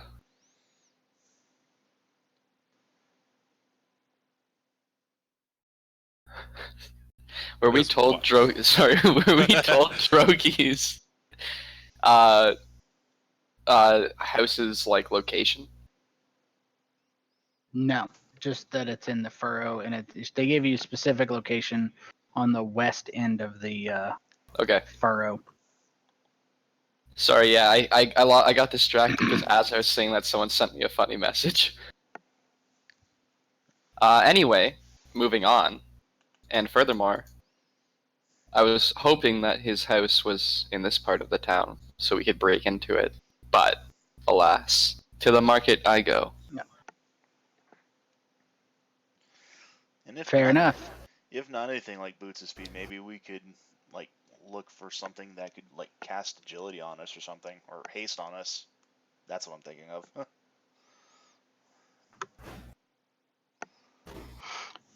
Fair enough as well. So, you guys start looking around, and as you are looking around, you don't see Droki with your passive perceptions, but as you are kind of looking around, keeping your things, that's my understanding, right? Mhm. You Yeah, guys we're are kinda walking just- around looking for Droki, is the gist of it. Well, Yep. so yeah, we wanted to go to the market to try and better equip ourselves, and also keep an eye out for him on our way. Yeah. Okay, so you don't see him on your way, but you are still looking. What are we looking to do as far as merchants? I have a long list of merchants that you guys are things you can buy. There is a weapons vendor, and it's labeled clan, and it's out of stalls that are labeled by their clan Steel Shadow, and there's others labeled clan Ironhead. So I have some stuff for that. I also have weapon modifications if you wanted to get something like that. There are runecraft properties. Those are dwarves practice runecraft. That is the essence of carving runes into weapons to give them features. There are armors, of course, armor modifications. There are things of that nature, and then general supplies. I have the specific Gracklestug merchant list. There's also spell components if you need them. Resurrection, revivify, things of that nature, and temple services if you need spells cast on you, things of that nature, lesser restoration. Crap. So, you guys head Cool. over to what is known as the Blade Bazaar. And it is over here, and you guys it's actually in a little bit of everything. So, where are you guys wanting to go? Let's just do this. I started this in my other game, and I think I'm going to start doing it here because I've noticed when you guys log in, I don't know what determines the order, but the order is always at the top left. You guys see the same order I see, and it's always the same. So what I started doing is I started just picking one side, and that's going to be the side. Does a Indomitable Spirit or Queen Ophelia, do one of you want to be the first one, and the other one want to be the last one? You guys have a preference? I don't care. I don't either, but I'll go ahead and I'll volunteer to bring up the rear. Okay, so I'll just, whenever there's a situation like this where people have to decide, instead of just throwing silence out there and forcing somebody to be, oh, I'm the one who's I'm just gonna go left to right. If you don't want to, if you're not ready, just say pass. That's fine. It'll just designed to speed the game up, keep us more smooth. So Queen Ophelia, are you wanting to buy anything? And if so, what kind of merchant? I don't want to buy anything. Okay. Kosjurkis? No, nothing that I can afford. Okay. Rolen? I also don't think I can actually afford anything. I must have disconnected or something because I don't see the list coming up on my end. There is no list. If you tell me what merchant you're wanting, I'm going to tell you. Oh, okay. Okay. Agile, I mean, yeah. What do we got in Your the way of ranger- weapons? okay. Do you have a specific weapon you want? Or I mean, like a longbow or crossbow that's better than average. so they have the standard longbow, Mhm. and they have crossbows. The longbow's 25 gold.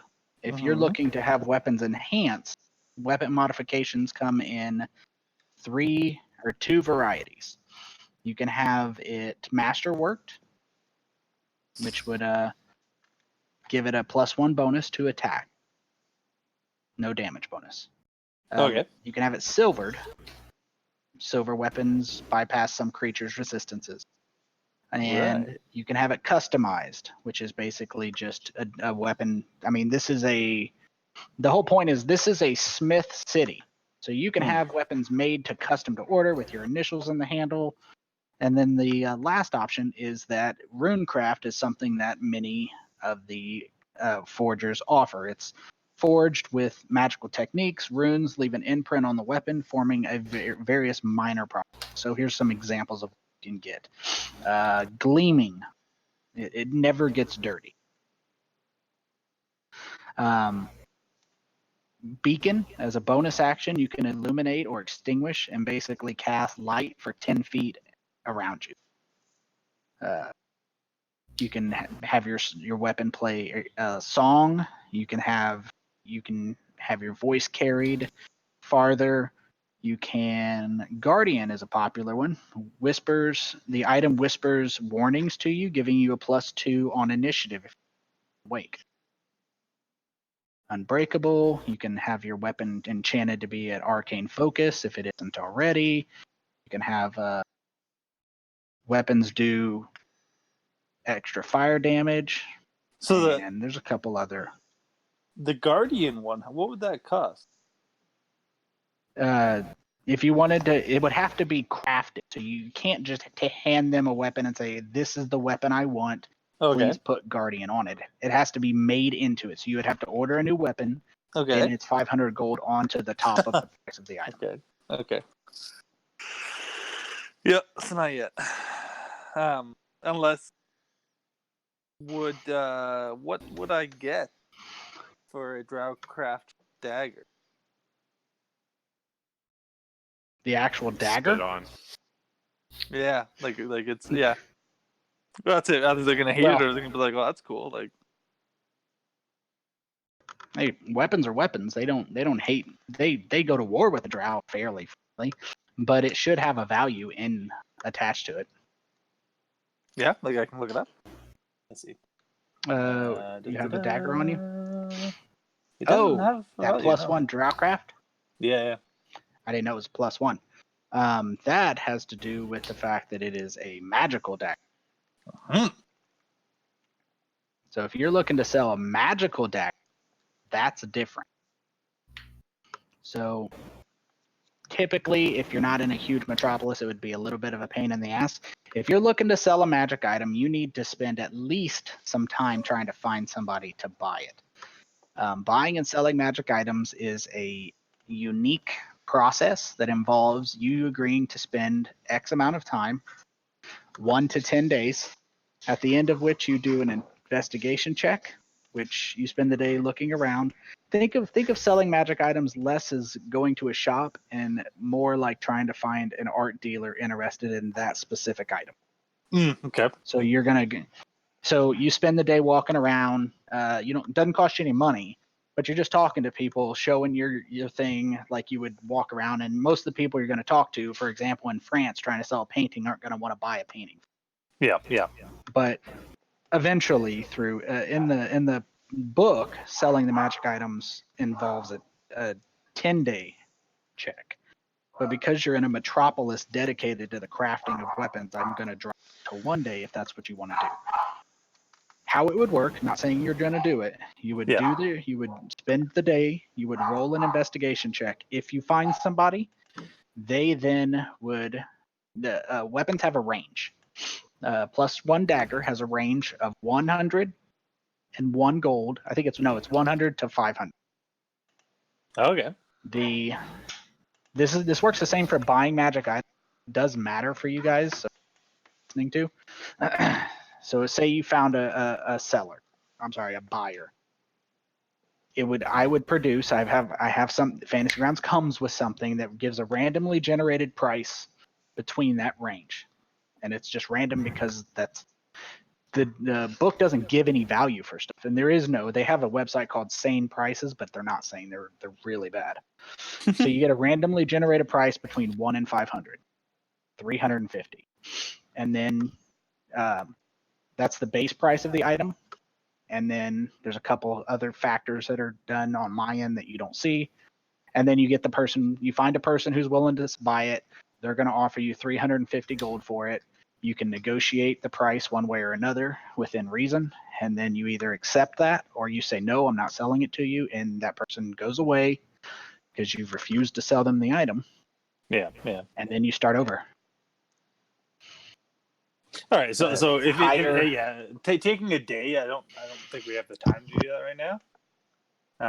Though potentially after we catch Roki or whatever, maybe then. So then I think at this point, all I would want, if they'll buy, I'll go to an armorer, or I guess maybe a leather worker, try and get some leather armor. Okay. Straight up leather armor. Or studded, if that's potentially possible. And I'd sell my damaged chain shirt. They don't want your damaged chain shirt. It's damaged. I mean, they will sell you padded. No.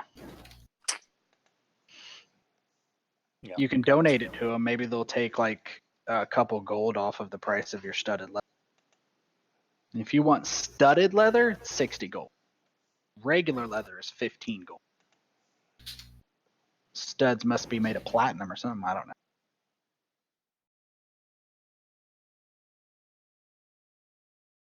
Nobody has mending, right? Oh, I do. I have mending. I think I do. All right. Yeah, no, I have it prepared right now. Well, it's. I think I asked. Well, it is about worth that before. mending. Mending doesn't repair that type of damage. No, I didn't think so. Like mending will repair like a small hole in your leather gloves. It doesn't repair an axe rent down the center of plate mail or chain mail. I think Like if you got like one or two. Or no, yeah, it was acid. Well, don't that's forget. worse. Don't forget about the time Matthias used mending to fix Jeff the boat. Rest in peace, Jeff. That's true. So, unfortunately, no.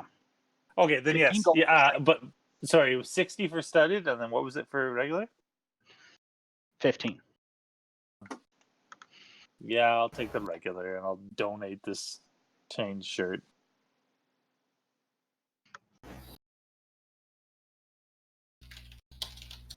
He'll give you 2 gold off the price. Thank you, sir. He can melt down the metal and use it. It's worth a little.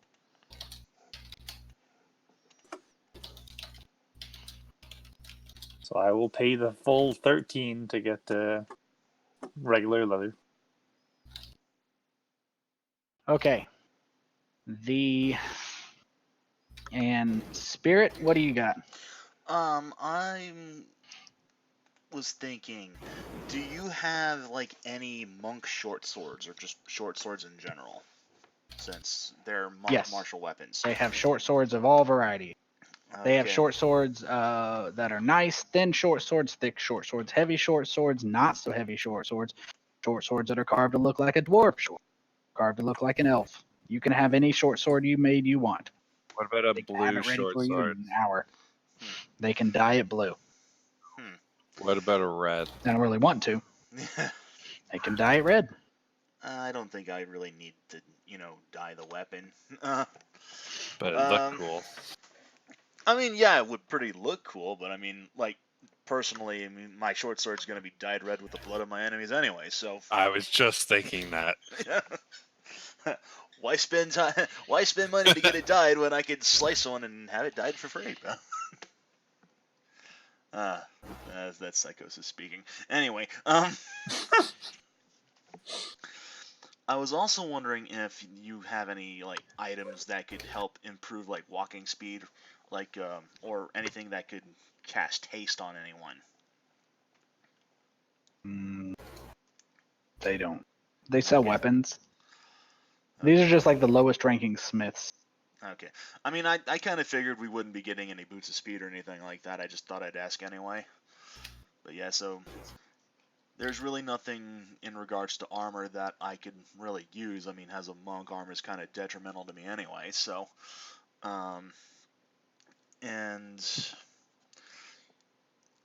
so I'm thinking, yeah, just like a simple short sword. I'd probably have it customized to, you know, have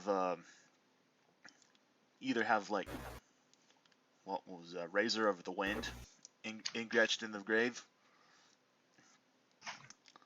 Okay. For that, it'd be 22 gold, Or including the 22. engraving. Okay. And how much do I've got? So 22 gold. We could split up the party sheet gold because there's stuff Yeah. on there. How much would it be not to have Ready the to- engraving? 20. 20. Okay. And that's just for a simple short sword Yep. with no no special. Correct. I can split this gold up.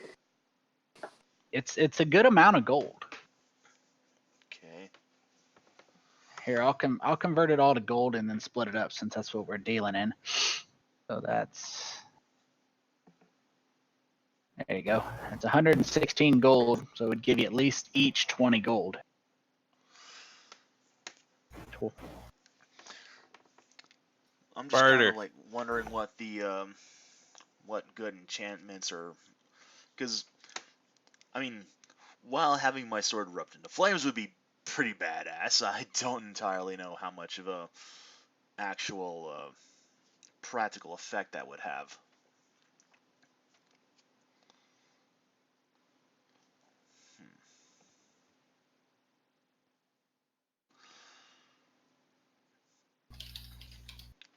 As it is, I mean, how much damage would a short sword, be able to because my claws do 1d4, plus 3, and my quarterstaff does 1d6 plus 2 bludgeoning.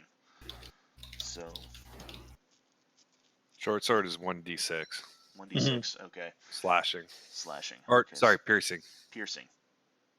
It is piercing. That is correct. Uh-huh. Because you stab with it. Well, in that case, I might just go ahead and hold off on that because I've already got a spear weapon that already does that 1d6 plus 2 piercing. I might as well just go ahead and hold off on the short sword. Because don't spears count as monk always a weapons as mace. well? I believe they do, yes. Okay. Yeah, I'll just go ahead and I'll hold off. I don't need the sword. So one of the things you do notice as you're discussing the price, the merchant turns invisible while talking to you, but continues talking as if he didn't turn invisible, and as he finishes his sentence, he pops visible again. And it's like right in the middle of his sentence, he turned visible, and as he finished up his sentence explaining to you the masterwork and the detail they can go into and the price, he pops visible. And then waits for your answer. Doesn't seem to have any at all awareness that what just happened. But when you decline his price, he moves on to the next person. And there's no, and they do have a limit on how often they can turn invisible. So, I mean, that pretty much used his ability for the day. I just kind of stare oddly, but I just like, okay, thank you for your time. And just turn around and walk away. Don't call attention, just smile and nod.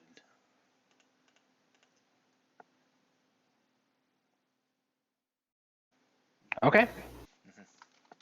That's everybody. So, as you guys are finishing up your shopping spree, did you want me to split up this gold? Everybody just pay for any room that you guys want. Couldn't hurt. Yeah, it doesn't matter. No, whatever. There you guys go. 23 gold, 1 silver each. Nice. So, as you guys are finishing up your enjoyable shopping trip, coughing, even though you're no longer exhausted, this place is not the best place to be hanging out in. It looks like it's definitely full of smog that you're noticing in a different manner. You do spot a male Dwergar merchant. He's at the end of a pier. So you guys are doing your business. Specifically on the city, I'm gonna put a circle. He's off on his own. He's off on this pier. It's got a purple circle around it. He is seemingly loading onto a boat, and your passive perception, it's not all of you notice it, but the ones of you that do, specifically Agile Smoke, you notice it. Rolen, you notice it, and you point it out to the other three. As he's loading the boat by himself, you see 2 Dwergar appear out of thin air behind him, and in their hands, almost in Star Wars fashion, swords, although they're not actually lightsabers, glowing swords, thicker, short, broader swords, along the lines of a short sword, but appear in their hands, and they instantly begin attacking the merchant. Uh-oh. You guys are approximately 60 feet away from him. So sorry, is it Duros and then is it a Duro being attacked by two Dwergar and Dwergar. Should we? Dwergar. Two Dwergar attacking a Dwergar. So And- the ones that are doing the attacking are wearing leather armor, and they're carrying glowing short swords that appeared in their hands after they appeared out of thin air. They didn't draw them out of scabbards. They just appeared, and they started attacking. It's the empty scabbard. This guy has no armor on. He's just a merchant wearing robes, putting crates in a boat. You're 60 feet away. If we're pretty What do you sure guys that they're wanna not guards, right? Yeah, They're not all definitely, just like the guards. definitely not cards. Then yeah, I'm losing an arrow at one of them. Yeah, I'm running up and be like, "Halt, you villains! Thou knaves! Thou No knaves! knaves!" Reverting to Old English as a Firbolg, as the clock turns to 7 o'clock, ending our game today.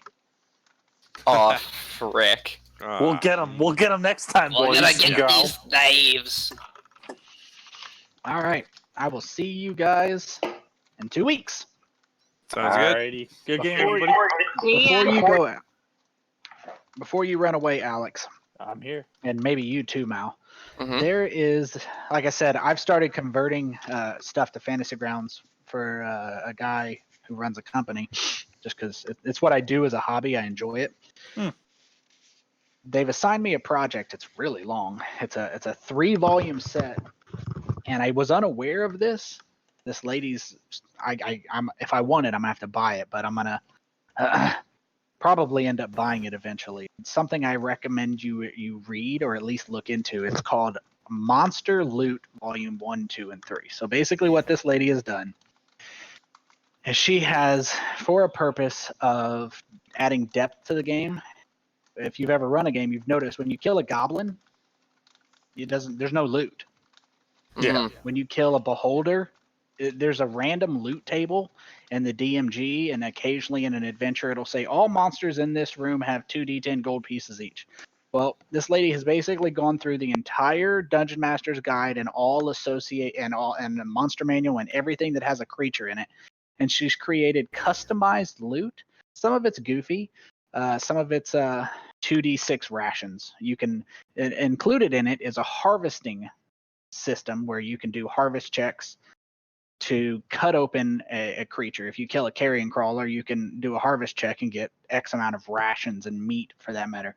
But she's created a lot of custom unique items that are flavored. For example, an Aarakocra. If you kill an Aarakocra, it's standard, you'd get nothing.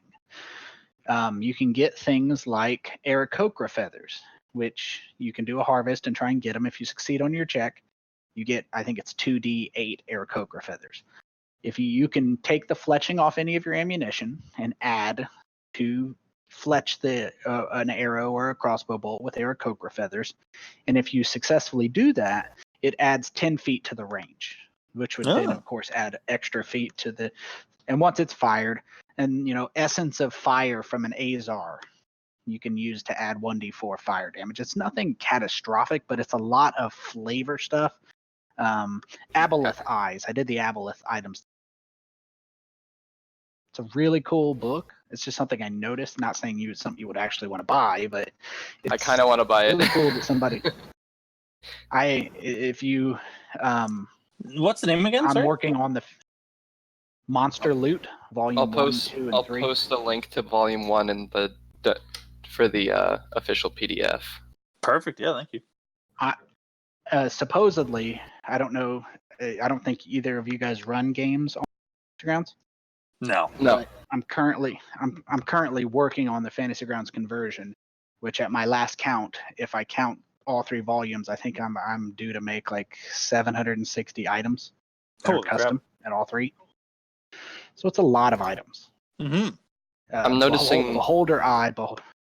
So many good things. What's that? So I'm just looking at the basic like free ones that they're giving, and it's actually super cool. I've been really impressed by it that this lady has such really, really good cool stuff. I didn't know there were free ones. Oh, the Basilisk eyes. I did the Basilisk today. You can use a Basilisk eyeball to give you resistance or restoration and hags. So it's a lot of stuff that isn't going to change your game, and the vast majority of it's one-time use, and you have a chance to not get it. So you have to go hunt a Basilisk, kill it, then succeed on your harvest check. But if you do, it's like a lot of flavor stuff that would really make hunting a Basilisk different than hunting a something else. You know what I mean? You can really do like a Witcher campaign, for example. Yeah, okay. Yes. Yeah. And she didn't, like I said, there's hundreds of items, and some of it's pretty, like the one I was working on today was the Angels. You kill a Planetar Solar with challenge rating 32. You can like vials of angel blood and shit. What is the Tarask drop? Haven't got that far yet. I'm gonna look illegally. Be some like crazy armor or something. Something to look at. I thought it was really cool. Thought I'd share it. Yeah, thanks for that. Yeah, it's super cool. Yeah, I've always liked that kind of stuff. I'm gonna include it in our game because it's so good. Mm-hmm. Well, that's a little extra, doesn't it? Yeah. A little extra. Yeah, I mean, there's not a lot of work. You kill a Dwergar, what do you get out of it? Yeah. There's like no extra work, but it's like just some really cool. Helps flesh out the world. Helps you have less work when the players are like, "Well, we killed that, but like, what do we actually get from it?" Yeah, and it differentiates. Okay, I've killed a carrion crawler. Well, how's that different than a beholder I killed? Which is different. So, really and cool. I'm too lazy to come up with that kind of stuff. Somebody did it for you. Yep. So you guys have a good week, and I will catch you later. All right. Take care. That's all Sounds I got good for now. Cool. Yeah, I'll talk to you guys later for sure.